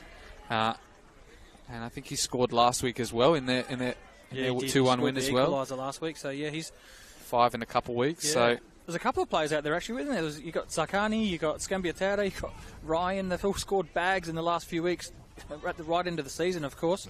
The interesting thing for me, as Harpus nearly drops that one, is that Milad Ahmed is their leading scorer with 8 goals. Right, he hasn't looked dangerous in front of goal tonight, so that might be something where they change it up, or as you can maybe see, he is sort of picking the ball up in this area where he is now. Trying to get himself into the game a little bit deeper, yeah. Especially since D'Agostino's gone off injured as well. They've had to shift and change a few things. So there's obviously that for them. And I guess what I'm trying to say is a younger player off the bench might create that little spark that they need to get over the line, as Zakani, he's very lucky he missed the player on that occasion because he went in with the studs. Lessie, I think that's a 9 out of 10 for that dive because there was no contact there. Play goes on, it's Playford going forward. Devereaux cuts it off. Christophilos finds Stevenson now. Stevenson, his goals would be like gold this week. Similar to last week, he's on the run. Finds Scambiatera, gets into the box. Can he cut it back? He can! And Luke Osby had to palm it away and almost palmed it into the path of Stevenson. So this game's just picked up a notch, hasn't it? The temperature, a couple of little tackles, going in, and the speed of the game just picked up. And it's exactly what we want. Here we go. And that one's just got too many legs on it for Tavares. Well, as you did mention as well, Melado Mard probably not got on the end of a few there. He was right near the keeper there for that little spillage there if it came out to him. And if you have seen most of his games or most of the goals that he scored as well, he just seems to nip in there after a late challenge. And that's a booking for the dive, I believe. Yep, for the dive, yep. Safe to say Regis has had an absolute blinder tonight. He's on the ball. Again, I mentioned in the first half, he's widely regarded as one of our best referees in this state, and that shows you why he picks up these things and, doesn't want to borrow that in the game, and I love it personally. So, well officiated, Regis. We'll restart with a throw-in, so I think everyone was like, hang on, what's going on here? But, it was quite clear of it. And Zakani now, there's a few boys throwing their weight around out there now. There are some feet going in, aren't there? There is all on the line to play for, and I'd assume that as Morris limps away from that challenge. I'm going to take a punt here, and both coaches have said that go for it. Promotion is on the line tonight. You come out hard. You 100% come out and go for gold this second half. Go for gold is a loose term going to be used in the next few weeks for sure. I didn't even intend to put that in there. You didn't mean to do that, did you? Of course, the Olympics started this week. Good timing. I mean, they do get a medal if they win the premiership that is a gold of colour, so they are going for gold, these two teams, in the next 3 weeks or so, I suppose. Daniel Ryan might be going for goal here. He does. He bends it. It comes off the crossbar. That's a wonderful strike. Speaking of golden goal, that was nearly a golden goal. Yeah, well, what a strike there. I mean, I feel these players were expecting a cross there to be delivered back post, but, I mean, the way he lined up for that, I think he was shooting every day of the week, and he maybe harnessed a bit of the wind there as well to try and float that in, but we look at the positioning of Alessia, if you look at the positioning of the keeper, he 100% intended on a shot, but to the other side. So he took a step to his right, thinking it was going to go near post. Come over the wall and come down, and it went the other side. And I think if it was a foot lower, he was not getting anywhere near it. So maybe a bit of a let-off there for Birkalla. Menendez done well to win that back for his team. Releases Butler on the right-hand side. Tries to front up against his defender in Christophilos, and he wins a throw-in. So, again, I mentioned in the first half, and another late Regis Kreflik is going to have to break up some more nice and quick. I was just actually about to say, with a couple of tackles going in, I don't think by a long way we're finished seeing that yellow card come out of referee Kreflik's pocket, and I think that shows that there's certainly a lot more feeling in this second half than what there was in the first half, Alessio. Yeah, definitely. I mean, a couple of plays even just getting into the heads of the other opposition as well, which maybe gives you a little edge that you can gain in there. This ball falls. Tabarez swings. Is he pulled back? No! Oh, no. Goodness me. Wow. Ryan has put it over the crossbar from 7 yards out. You would have expected the net to bulge and Playford to be 2-1 up, but not to be the case. And that long throw-in has caused chaos on numerous occasions. That's a coach killer, isn't it?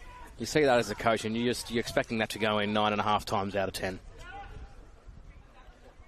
Can't believe we're only 10 minutes into this half as well. Oh, it's a loose one by Mullen. Gives it away. Scambiatera. Devereaux now on the ball. Can he use that magic left foot of his? He finds Tsakani. cuts in. Is he going to have another go for goal of the week? No, he finds Lessie. Lessie plays it out wide and tells Glushkov, go chase that one. And Tabaras is there, body on body. Some great challenge there. He's done well. Some great work ethic there by Tabaras. Townsend turns into trouble. Good enough to keep it though. Tabares looks up, pulls that little, tries a little Rabona. That's a little bit ambitious. Maybe confusing. Tell you what, with this referee, with what he did there, Tabares, he's got to be real careful. He just won't put up with that. He just little sort of flick with the ball and just took it away from where the throw was. Regis will be on that real quickly. If he does that again, I wouldn't be surprised if that's a yellow. Yeah, I'm sure that's the last little chance. And Townsend with a long throw again. Koichi deals with it. Devereaux has to be careful, Townsend. He left one in there. He's on a yellow card. I guess the other thing as well is not only tonight, but the next couple of weeks are huge for both these teams. They don't want to be down, losing players to red cards or, the yellow card threshold's pretty much irrelevant now because I think it's 8 or whatever it is. But to pick up 2 yellow cards in the heat of the moment tonight would be an absolute brain fade for one of these. Oh, that's a great ball. It's Stevenson. Can he find the back of the net? No, he can't. It's smothered by Osby in goal. What a ball there from Devereaux as well. Just lifted it over the top, and Stevenson broke the offside trap, just got in behind, but maybe it was bouncing a bit too much that he couldn't get it enough under control to get a shot on goal. Just as you mentioned, with a couple of weeks coming up, Playford next week certainly don't have an easy game by any means. I've got Salisbury United next week, who are obviously fighting for their spot in the finals as well. So Playford certainly not with an easy game next week. Ahmad delivers deep. Townsend wins the somewhat clearing header. It goes out for a throw in though. There is another men's game on tonight. Alessio, what is the score update in the State League 2 game, which is actually to decide the 6th spot in that league, funny enough, tonight, before any other games played? Yeah, Eastern United, they love their Friday night football there as well. And I'll just see if I can find the latest score update there. It's still 2-0 to the home side, Eastern United, there against Seaford Rangers. That ball's clipped to the back post, it goes on net. And now, obviously, you play State League 2, and I watch a bit of State League 2 because my brother plays. Now, that result, Alessio, means that Seaford would not be able to make the top 6. Given that Eastern United are in 6th spot and Seaford are in 7th, that would mean the gap with 2 games to go would be too much for them to climb. Yeah, that would take them to 29 points while Seaford stay on 24. So I think it is actually still possible because it'll be only 5 points difference. And if Seaford win, then last 2 and Eastern draw and lose, or lose twice in their last 2, then Seaford could make it. But that just goes to show how big the gap is between 6th and the rest of the league below that, where it probably, if Eastern win that though, that's definitely no other team besides Seaford can catch them. So as we approach the final couple of weeks in all of the competition, there's some absolutely ripping games coming up over the weekend in NPL action, State League 1 action tomorrow. Obviously, this is the biggest game of the weekend by far. And also in State League 2 with... Oh, and that's a late challenge there by Townsend. He's on a yellow card. What does the referee do? Devereaux's asking for it too. He wants it. It was late. Regis will be giving him one almighty final warning, I would assume, Shane. Yeah, I think so. That's that's borderline. Very, very lucky to still be on the park there. It was late. It wasn't overly malice, but it was late. And you've seen him. He has pulled the card out tonight on a couple of occasions. So warranted as well. The tightrope is thinning. Harpers restarts with a long ball. The breeze has well and truly dropped off and not favouring any team. So you can see those balls over the top just travelling a little bit further now in both directions. Morris puts that one out. Townsend picks it up and wants to go long straight away. He does. Throws it in the box. Looks for Fernandez. Oh, no. Fernandez didn't even have to break stride and he's missed the target. It's sort of like he got caught in two minds. He wasn't sure whether to try and bring it down or... I was hitting on the volley was probably a little bit hard with the ball coming from that side. He would have had to pivot the body, but yeah, just looked to me like he got caught in a little bit of two minds with what to do there. But another massive opportunity. You know, Playford have certainly, we mentioned it earlier about Birkalla started better in the first half, going this way with the, I suppose, the goal scoring, the wind and what we said, and how would Playford go? Well, Playford have certainly started, I think, the better going this way this half. Townsend dummies. It wasn't read by Penendez or Mullen, I think it was, sorry. Ahmad Glushkov plays long. Sakani, it might just make its way into the box for the keeper to pick it up, and it does. And Sakani thought about a little push and shove, but then thought maybe I might get a yellow card as well, so he didn't do anything. There is a little bit happening off the ball. I don't know if you're keeping your eye on a few things down there, Alessio, but just as the ball's going forward, I'm keeping my eye on the back plan. There is some push and shove and a little bit of words happening, so the feeling's certainly there as the ball goes out for another corner up this end for Playford. Yeah, it just seems like every tackle, every stoppage as well, there's a couple of questions being asked from both players to the referee, and even a couple of words being thrown to the opposition as well from Playford, it looks like specifically at the moment, but I'm sure that they're getting retaliated from both ends as well. So it's going to be a corner on the far side. Still talking is Townsend here with Regis as well, so it seems like there is a bit of miscommunication with some of the decisions being made. It's going to be Ryan. He's floated the balls in beautifully from that side, and that's not his best effort. I just put the absolute mockers on him then, didn't I? So commentator's curse. He's hit a couple of beautiful balls in from that side, and they've just drifted, waiting for someone to header them in, but that one there failed to make it past the near post and goes out for a goal kick. So 63 minutes in here, 30 odd minutes to play. A draw for these teams really doesn't benefit Birkalla as much as it would for Playford. But Playford looking the more likely to get a goal here, and it falls out the back post. Harpers comes out smartly to get the ball, releases Glushkov. Lessie, who's dropped into the midfield now. Sakani finds himself in a more advanced position, so does Stevenson. So Lessie's sort of that playmaker now. The ball's clipped in by Sakani. It's a goal! Oh, good finish. And it's that man, Malad Ahmad, the leading scorer for West Torrens Birkalla this season. I said earlier to take him off, but what would I know? I told you, he just gets on the end of anything, Des Ahmad. I mean, great ball in there for Sakani, second assist of the night. Everybody's on fire for the Birkalla team, and they're really creating a show here in front of their home fans. It's a bit of an upset so far. Again, we said before he hasn't been in the play much, but it goes to show these players that are that dangerous, they don't need to be in the game too much to make a big impact. So just look at it on replay here. I mean, he just nips in behind all the time. I mean, if you look at most of his goals, they just seem to be rebounds or just in front of the goal about a couple metres out, and he's just in the right place at the right time.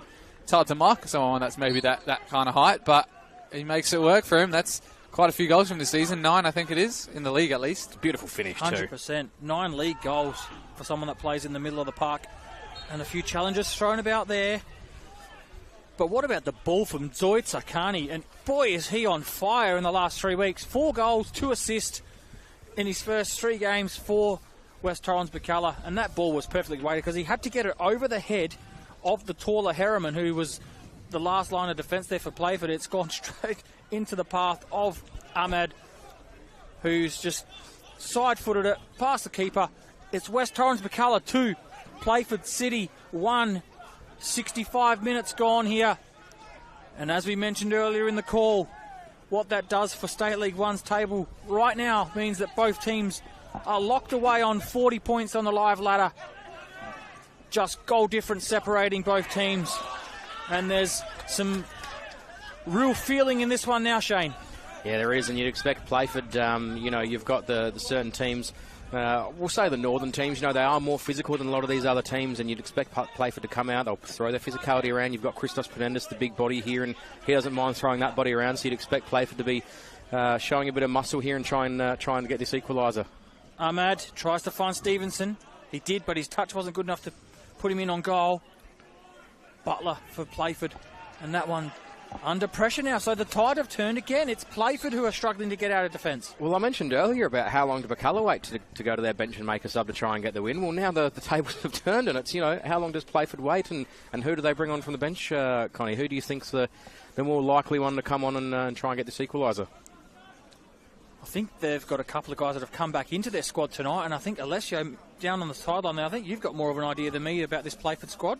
Yeah, I know a few of them. I mean, personally, I know Sam Voigt and Ben Willard, who are in part of the Sturt promotion team as well, and they featured in the NPL when Sturt were in there the last couple of seasons. obviously made their way back to their home club as well. They're North boys, so this is their home of football. But I think Voigt is more. I think he's probably the most likely to come on for Playford. He's a winger. Matt Capone as well. He's a midfielder who's been here quite a few years. I mean, he scored a couple of goals. I mean, I remember as well from the midfield. Ben Toffoli obviously come over from Adelaide Victory this year. He's more of a centre back. So I would say unless they're looking for more of these long throw-ins or maybe set pieces, and he could come on. But otherwise, yeah, I think those two, and maybe Taj Claridge he's a youngster as well. So, but I definitely think, yeah, Voigt or maybe even Woolard for some set pieces would be likely for Playford. Scambiatera on the attack. Oh, that's very well done by Scambiatera there. He had nothing else on, and he's won a corner. But just want to mention Zoid Sarkani. We've mentioned the 4 goals and the 2 assists, but to start this game off, he was the guy they were going through. Him and Devereaux were pulling the strings, and he's just amped it up just a notch, hasn't he, in the last 5 or so minutes to really be that playmaker again. Yeah, he has. It's, this game's set up for a grandstand finish. You know, what do we got? 22 and a half minutes or so to go, plus stoppage time. You know, I think we're set up for a hell of a finish. Playford won't stop coming. They've been like that all year. They can score late goals. So we're set up for an excellent finish here out at Jack Smith Park. Christophilos' delivery is to the back post. Leslie wins the header. It's gone off the line. It's beaten the keeper, and it had to be cleared off the line by Townsend or Mullen. I think it was Mullen. Either or, it's kept out of the net because that was past Lukos by that time. I reckon he's come jumping from behind the line as well. He's had to sort of jump from behind the line and come forward to be able to clear that. It's a great clearance. I mean, that corner, a lot of people would have thought it was going to eventuate with nothing with it coming so far deep, but Thanasis Leslie has obviously kept it alive and kept him alive for another corner as well. He's still lurking back post here again, so if it does get too deep, he's always there. Melet Ahmed, the goal scorer, to deliver this one. It's on a good spot. Sakani's there. Oh, it hits a hand, does it?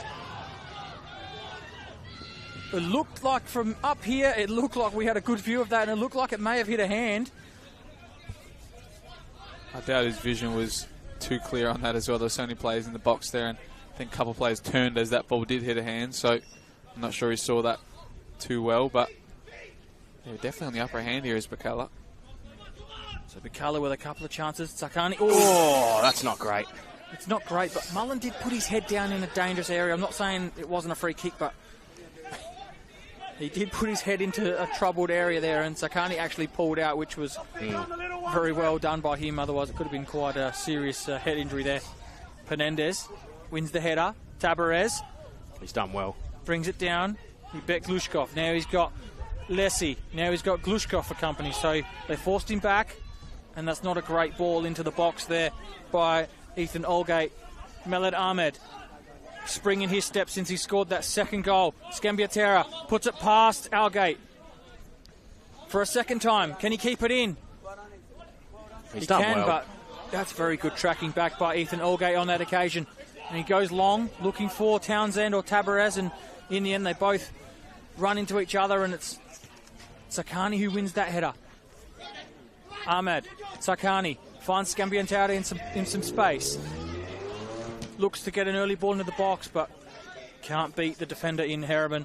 So a little bit of frustration down there, Alessio, from the 2 Playford City players that time. Yeah, there's a few players with their heads down at the moment for Playford City, so it's not a good look for them at the moment, and they've got such a long time left in this game where a lot of things can change, and there was only one chance there for Birkalla that put them in the head there, so hopefully they don't stay down for too long, because they seem to be winning every second ball when it comes up here, and they're such a big challenge in the air, as you see here.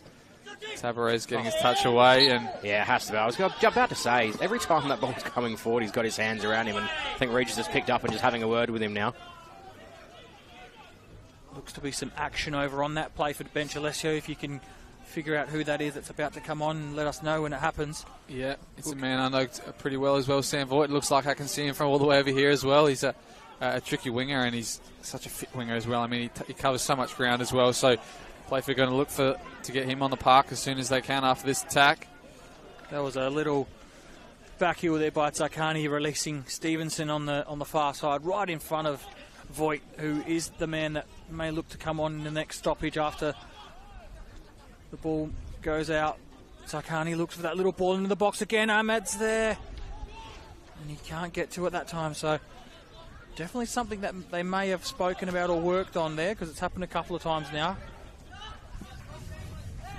See some pulling off the ball here between a couple of the players in Tabarez and the defender in Quichi getting involved in a little bit of a, well, I think it's a tangle that's happened on a few occasions, but there's a little push and shove off the ball, which, to be fair, none of the referees or anyone can see. So here is that change, Alessio. Who's coming off?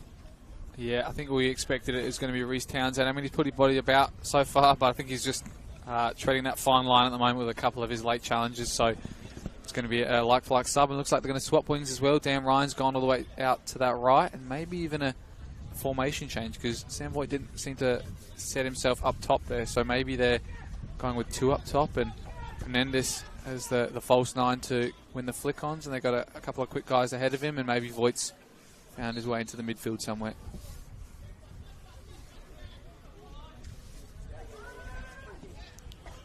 Colin Morrison puts his foot through Touch that here, one. Alessio. Touch. Not quite away from me again.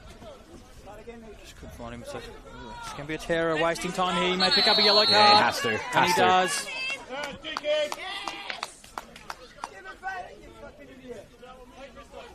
Again, great officiating.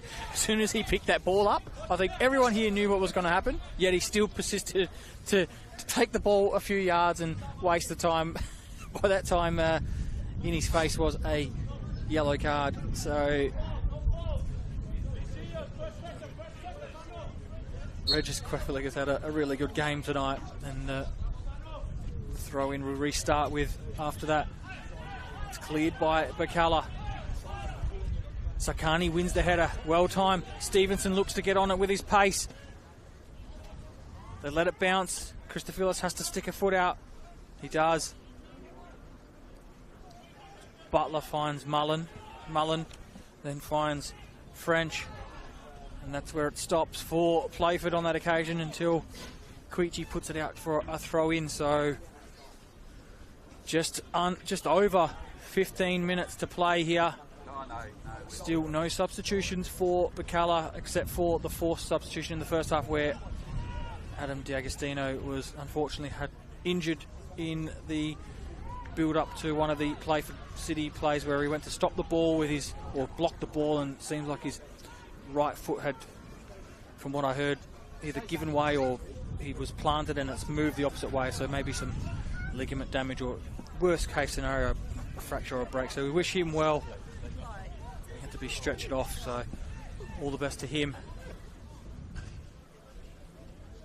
That ball's bounced into the box, and that's dangerous letting the ball bounce like that, isn't it? Yeah, it is. Sorry, I wasn't watching there. I was just trying to watch something on the replay. I apologise. It's always one of those ones where, again, we use the term coach killer. If that had have ended up in the back of the net. Oh, that's a little ball through to Scambiatera. What can he do? He has a go. Can't find the target, though. I don't think that pass was meant for that, but, no, but it came off okay. I think it was actually meant for Ahmed, who'd found his way sort of to the last defender, and he was making his run across the defender and put everyone off, and Scambiatera had to be... Said, thank you, I'll take that. Yeah, he was juggled on the spot, found it at the top of the box, and he got his shot away, but unable to get it on target. I think he tried to use the outside of his foot, and it's completely mistimed on the other side, so no danger there. Mullen wins the header in midfield.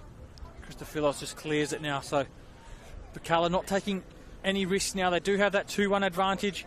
They're not taking any risk with trying to play out from the back or bring the ball down. Everything just goes forward at all cost here. Playford chasing the game now. Ryan picks it up, cuts back inside. Very well done by Ryan. Oh, and that's a great challenge by Stevenson there. That's an unreal tackle. And look at the pace just to get away from his defender. Skips past, but done a little bit too much there. He maybe could have just released Scambiatera on his left-hand side and then continued his run, but he chose to try and do it himself. As we have a intruder in the air, helicopter. But Scambiatera's not feared by that. Gets in the box now, Scambiatera. And a challenge had to be made there.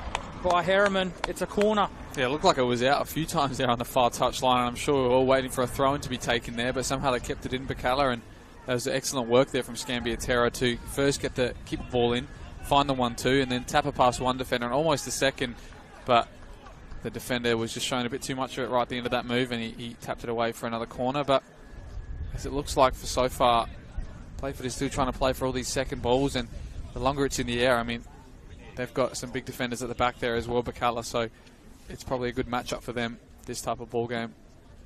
So Ahmed to deliver the ball.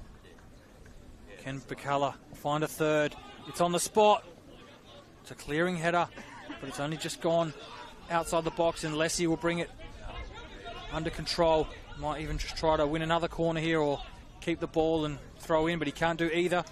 He's on a yellow card, so he's got to be careful with what he does afterwards. Penendez finds Tabarez. Tabarez, oh, a little flick inside. That's great work by Tabarez, but that pass is not very good at all, and it finds its way across the park, and Stevenson actually just lets it go out, thinking no point taking the risk and losing the ball, and they just want to slow it down here. It's very, very clear, Alessio, from up here, but down there we seem to have a player down and maybe some movement on the there's a couple on the bench, and I think one of them is Mason Ayubi, and I'm waiting to see who the other one is.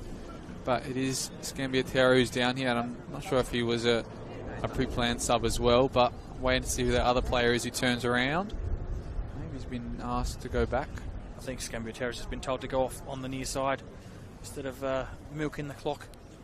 You might want to just, Oh, yeah, the other substitution as well is just been told to sit down for a bit longer as well, so maybe they were expecting to do one and not the other, and then maybe they had to enforce one, and that is Scambiatera with a bit of cramp, it looked like, and Mason Ayubi has replaced him. And I thought he was more of a midfielder, Mason Ayubi, but he looks like he's leading the line at the moment up top. Yeah, here he is, Ayubi. Brother of Austin Ayubi, of course, at Adelaide United. There he is. Oh, nearly a little flick in on for Stevenson. So into the play straight away is Ayubi. This time he hunts down the ball, which Harriman has, but Playford managed to get out for now, but it comes off the heel. Looks like Ahmad might have got a bit of afters after that one. He's limping away from it. Might have been a stray boot there from Voigt as he tried to keep that in himself. So Sakani been very good, has Zoid Sakani. Had a little bit of a period where he went missing in the first half, but has controlled things in this second half and created that second goal. Here he is now, Sakani! Oh, and he just got himself into a nice position there, but couldn't quite find enough space to get a decent shot away. Lessie wins the header. Stevenson happy enough just to go to the corner and kill a bit of clock here, even though there's still over 11 minutes to play. Will he win a corner for his team? No, he wins a throw-in, so that was actually quite well done there. And you can see Shane and Alessio is that a couple of these Birkalla players really maybe struggling with, match fitness. Christophilos didn't play last week. Lessie's sort of got a bit of a limp as well, so not ideal when you want to try and maintain this lead and get through the game. No, I was going to say maybe that's why they're trying to put in the corner as well in the last couple of minutes here, just so they can slow this game down and let them stretch for a bit. I was going to say, I don't know if you might have picked it up on the effects mic just in the last couple of minutes. We've got Dan Ryan down here in front of us to Playford, just imploring his team to keep the pressure up and keep this speed up and really try and sort of outrun, I suppose, Birkalla. Exactly as you said, Birkalla looking a little bit leggy as we head into the last 10 minutes of normal time, and Playford obviously want to finish the stronger. I mean, they have to, being behind 2-1, but Playford certainly look like they want to sort of try and run out this game a little bit stronger. Long ball forward. Morris, sorry. It's just up in the air again. It's Lessie, Penendez, it's Devro, it's away, and now it's with Ahmed in some space. So Birkalla get out of that one. But he's now got 2-3 players coming across, and he does well to beat all of them and win a free kick for his team there, Ahmed. So I don't know if he was maybe got an earpiece in listening to what I said about 25 minutes ago, but he's been really, really good since. see, just as we were just mentioning, a couple of Birkalla players there just trying to stretch out. They really do look like they're starting to struggle a little bit tonight. Was there a difference in days of turnaround from last week's game? I can't think of when they both played. What day they played last week? They both Saturday? Both played on the Saturday, yeah. Of course, Birkalla winning 7-1 last week and Playford winning in the 94th minute. So capable of scoring late goals. Oh, that's a solid challenge. God, you could hear that. And I tell you what, it's down the other end with Tabarez. The play goes on, but if the referee comes back and issues a card, Leslie's in a lot of trouble here because he's physically in trouble and he's already on a yellow card. So I don't think he will. I think it's fine. I think it was a bit of a Fernandez probably got there just first, but that was a solid challenge. You don't hear that too often loud at a match, especially with us with earphones on. We could hear that like it was right in front of us. Yeah, it looked like, Fernandez went with his chest there to lead with that one, and I thought Thanasi Leslie thought that ball was going to stay on the ground and obviously went with his foot. I thought he took out the feet of Fernandez there even, but it looks like he might have judged that 50-50 both ways. And well, not only that, I suppose the other benefit, I think, who was that was just having a few words with Harriman, having a few words with the referee. Of course, he played the advantage, so for that offence, there probably isn't a yellow card because he hasn't stopped anything. Playford have still got the attack, so he's done really well to referee because if he has deemed it a yellow card but he's given the advantage, he saved himself a red card, which is always handy. Yeah, and I think Playford clutching at straws, asking for a second yellow card when one of their own, Townsend, before he got substituted, maybe he was lucky to still be on the park. So. One each. Play on. And that's what we're going to do here with 7 minutes to play plus additional time. West Torrens Birkalla with a 2-1 advantage. It's over at 10 o'clock here as well. It's getting late as well. Yeah, it's wonderful with these late kickoffs, isn't it? Ahmad Takani. Don't know how he won that ball, but he did. Lessie, again, putting a foot in. Scambiatera. No, it's not. Scambiatera is off. What am I thinking? That's a Yubi. Stevenson. In the end, it's played forward. Now it falls with Devro. Takani. He's kicked from behind by Harvey. Another one who's on a yellow card.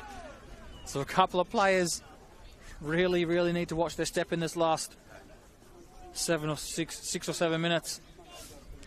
Like I said before, you don't want something silly to cause them to miss next week's game. And speaking of next week's games and the next couple of weeks, West Torrens Birkalla go to Fulham next week, a team looking to make their way into the 6.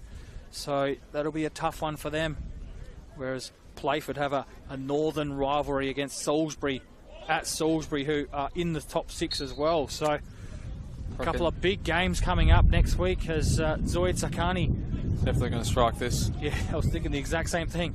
He does. It falls though, and nearly falls into the path of Stevenson. Looks like he's limping, so maybe he didn't get as much power as he liked onto that. Maybe he felt some effects from the previous foul, but he's got about 5 or maybe 10 minutes. I don't know. It depends how long's added to try and keep that goal-scoring streak alive. Yubi does well to hold up initially, but then loses the ball. Tabaraz does well. Can't find a teammate, and that wind is back just like that. Someone just turned the wind back on because it came out of nowhere, causing chaos with the ball again. So another adaptation for these players to make out there as Playford win the throw in. Butler, can he get across into the box? He does. It's to the back post. Penendez is there, but it's over his head, and it goes out for a goal kick. So just getting back to the next couple of weeks, guys. Obviously, 2 big games next week with obviously Birkalla and Fulham, Playford and Salisbury. But the week after, funny enough, they go from playing against teams that are around the 5 or 6 mark to playing 2 teams in Vipers and Strikers, who Strikers will be playing possibly to stay up in that last round, and Vipers they'll be doing the exact same thing. So this game has such importance, such big importance on what happens in the next couple of weeks, because if that Playford were to come back and get a result here, it would mean a lot if they did, happen to drop points next week to Salisbury, who will be looking to complete a top 6 finish. And Salisbury will be hungry as ever, won't they? Because they're looking for that double promotion in some ways. They went straight up last year from State League 2, State League 1, and they could find themselves potentially on the brink of Trying to do an NPL. Trying to do a Wrexham. Yeah. So, lots to play for, not only in the next couple of minutes here, but in the next couple of weeks. And speaking of lots to play for as well, just as I thought we were going to have a foul there, there is, and it's an advantage from the referee as Birkalla go forward here. I can't quite see who it is out there on the left. It's a Yubi on that side, and he tried to find Sakani, and Sakani tried to leave it for Ahmed, but he wasn't close enough for that to happen. He gets back with a Yubi and Ahmed, and bodies flying and flinging everywhere out there in the last couple of minutes. A Yubi again. Struggles to bring it down, and the ball stays in. Butler, doesn't find his pass and goes out for a throw-in, which Devereaux isn't not keen at all to interested to take, and registers straight onto that, knowing exactly what happened there.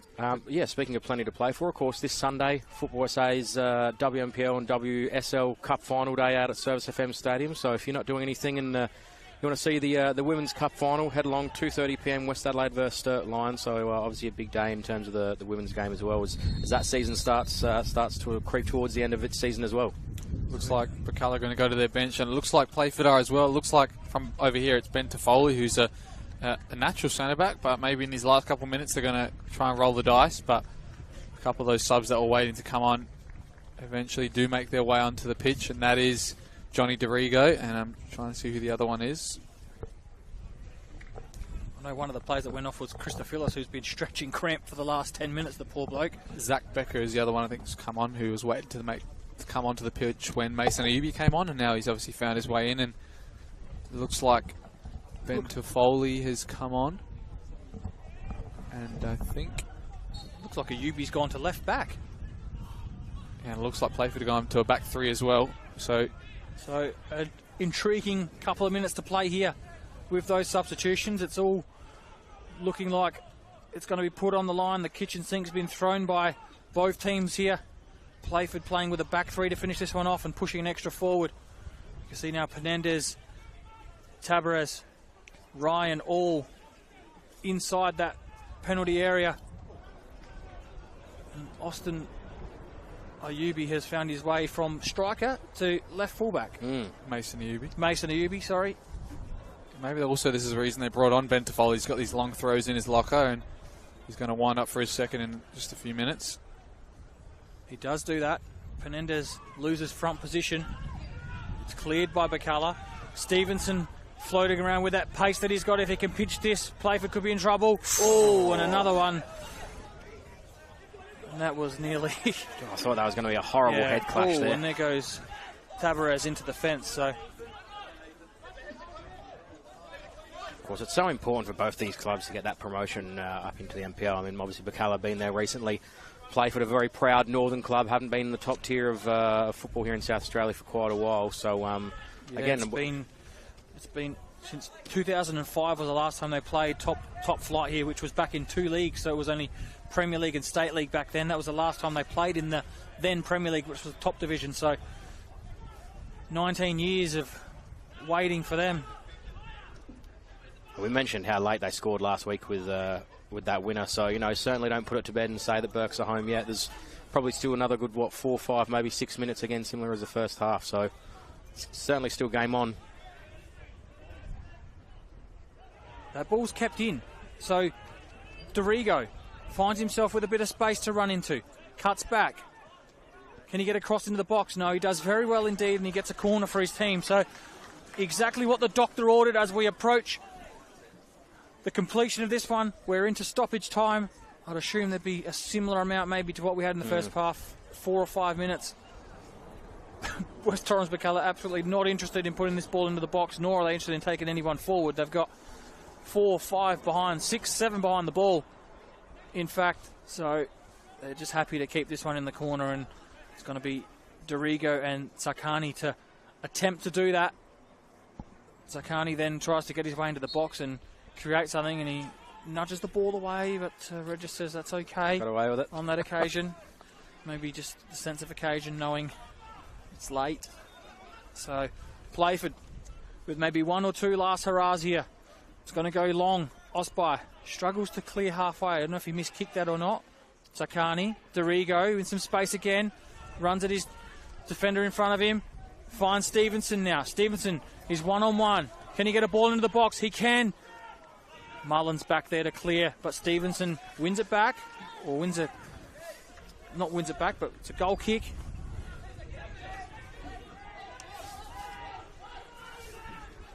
Yeah, I think if this result stays the way it is, I think Zoid Sakani might be the man for the microphone. Alessio, he's had a ripping game and a ripping couple of weeks. Yeah, I was going to say either him or Melad Ahmad, but I'm not sure how much English Zoe knows, but I think Zoe will be more than happy to have the microphone and have a few words. He's pretty good character, is Zoe. As play goes on, 93rd minute. Regis just telling everyone just to sit down and calm your farms for the last couple of minutes. And you look at the amount of players in this box now. You've got every player bar the Playford goalkeeper and one defender in this 18-yard box. So it's going to be a bit of a scramble.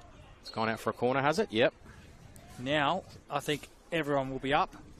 I'm a little bit surprised that Luke Osborne is staying back. I thought they might have thrown him up. 4 minutes of stoppage time, I think, yeah. Yeah. Just heard someone from the crowd doing our job for us and finding out Thank how much you very much. Thank you. Thank you, Thomas Temby, for that. So another, 90 seconds or so. Here we go. Gets into the box. Can't beat the first man. Dorigo happy just to put his foot through it. And he wins a throw-in for his team. So and the Burks crowd love it on that side. The Burks crowd on the far side, more than happy with winning that throw-in. And you'd suspect they'd just get this into play and probably hoof it down the other end and try and keep it up there in the corner somewhere. A lot of space over the top, and Stevenson may even be an outlet here on the far side with the pace he's got, and Sakani does do exactly just that. So the header's won. Playford go forward again. A great header there by Lessie, and again by Lessie. Two great efforts. And a third by Lessie. Oh, he's That's on fantastic by Thanasi Lessie there. Finds his mate in Sakani and then goes to ground. Put in a shift, has he? Oh, Sakani can't find anybody with that one. So it's back up the other end. Butler. We've got about, 30 seconds or so to go. Ayubi cuts that one out. Not long left. 30 seconds, maybe a minute max. Cohen Morris happy to kick that one out of play and then try and waste a little bit of time. This will be the last hurrah. Ryan has a word with the official on the far side. Have to be a long one coming here, This Connie, I would have looks like thought. it could be it, Shane. This could be the last chance for Playford to find an equaliser. Look for the flick on from Penendis. It's there a long it is. throw. Penendis is there. Ayubi wins a throw. Sakani's there. Tries to play it over the top. Just launches it forward. Regis has a look at the watch. It's Osby. He's going to put it straight back into the mixer. Again, miskicks it. Sakani's there again. It bounces. Devereaux's there. It's going to fall for Playford. Are they going to go forward one more time? Tabarez has had a good game. Stevenson doesn't put his body on the line. Lessie does. It's with Mullen. Mullen gets into the box. Voigt. Devereaux. That's it. And that is it here at Jack Smith Park. West Torrens, Birkalla square the ledger at the top of the table. Both teams now locked on 40 points with 2 games to play. Just goal difference separate the two. And what a final 2 weeks State League One's going to be in for, Shane. We are set up for a grandstand finish in this league to determine who goes straight up to the RA NPL next year. As you mentioned, both teams now on 40 points. That brings it back down to just 4 goals, goal difference, I believe. I think Playford had a missed chance here tonight. You had Christos Penendis, we mentioned it in the first half. Had 2 shots that you would normally expect him to probably put away that couldn't quite finish. Birkalla have made them pay in the end and come level. It's a hell of an ending to this season we've got. Yeah, it's been a fantastic game all round. The second half was noticeable, wasn't it? The feeling that came out of that halftime change rooms from both teams was just, you could see that it was all on the line stuff. Birkalla, they gave up a 1-0 lead that they scored early. They gave a penalty away. Half-time was locked at 1-1. But in the end, it's West Torrens Birkalla who found the second goal in the second half. They tied at the top of the State League One. As Alessio is trying to get Zoid Sakani to come over for an interview. He was fantastic tonight. He's been very good in the first couple of minutes, Yeah. couple of games he's played.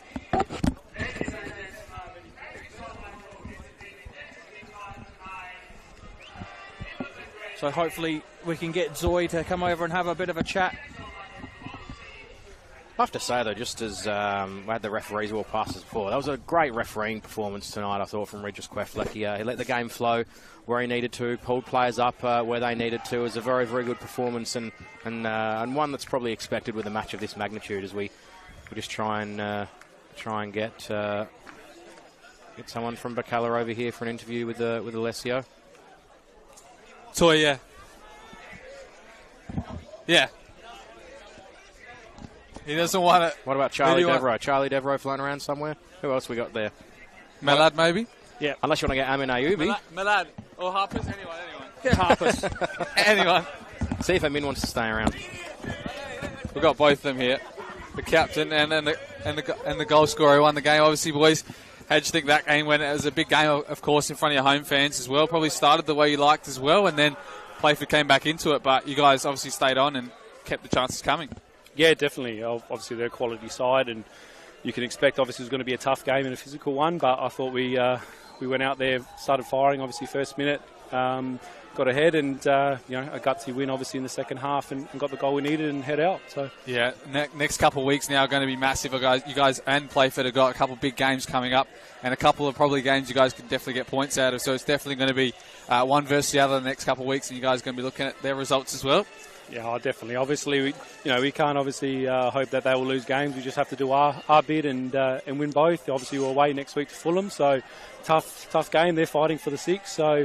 But at the same time, they've got Salisbury. So obviously, we'll have a little eye on it. But at the same time, everything's in our hands. Yeah, well, I mean, there's a couple of big grabs there for you. I mean, Playford are a big team in the air and a lot of flick-ons as well. So you found that really enticing for you as a keeper, getting a couple of big claims. I mean, someone said that a couple of footy players are here from the Crows as well. So putting your name in the ring. Oh, well, listen, I'm a bit old now to obviously play footy, but I've been around long enough to take on that physical battle from obviously the long throws and the crosses. So just have to assert my dominance, and into the day we got the result, and that's what matters. Yeah. So obviously, I think it looks like Malad might get him as well. We'll just get him quickly before he goes in. But cheers for the interview and great game there.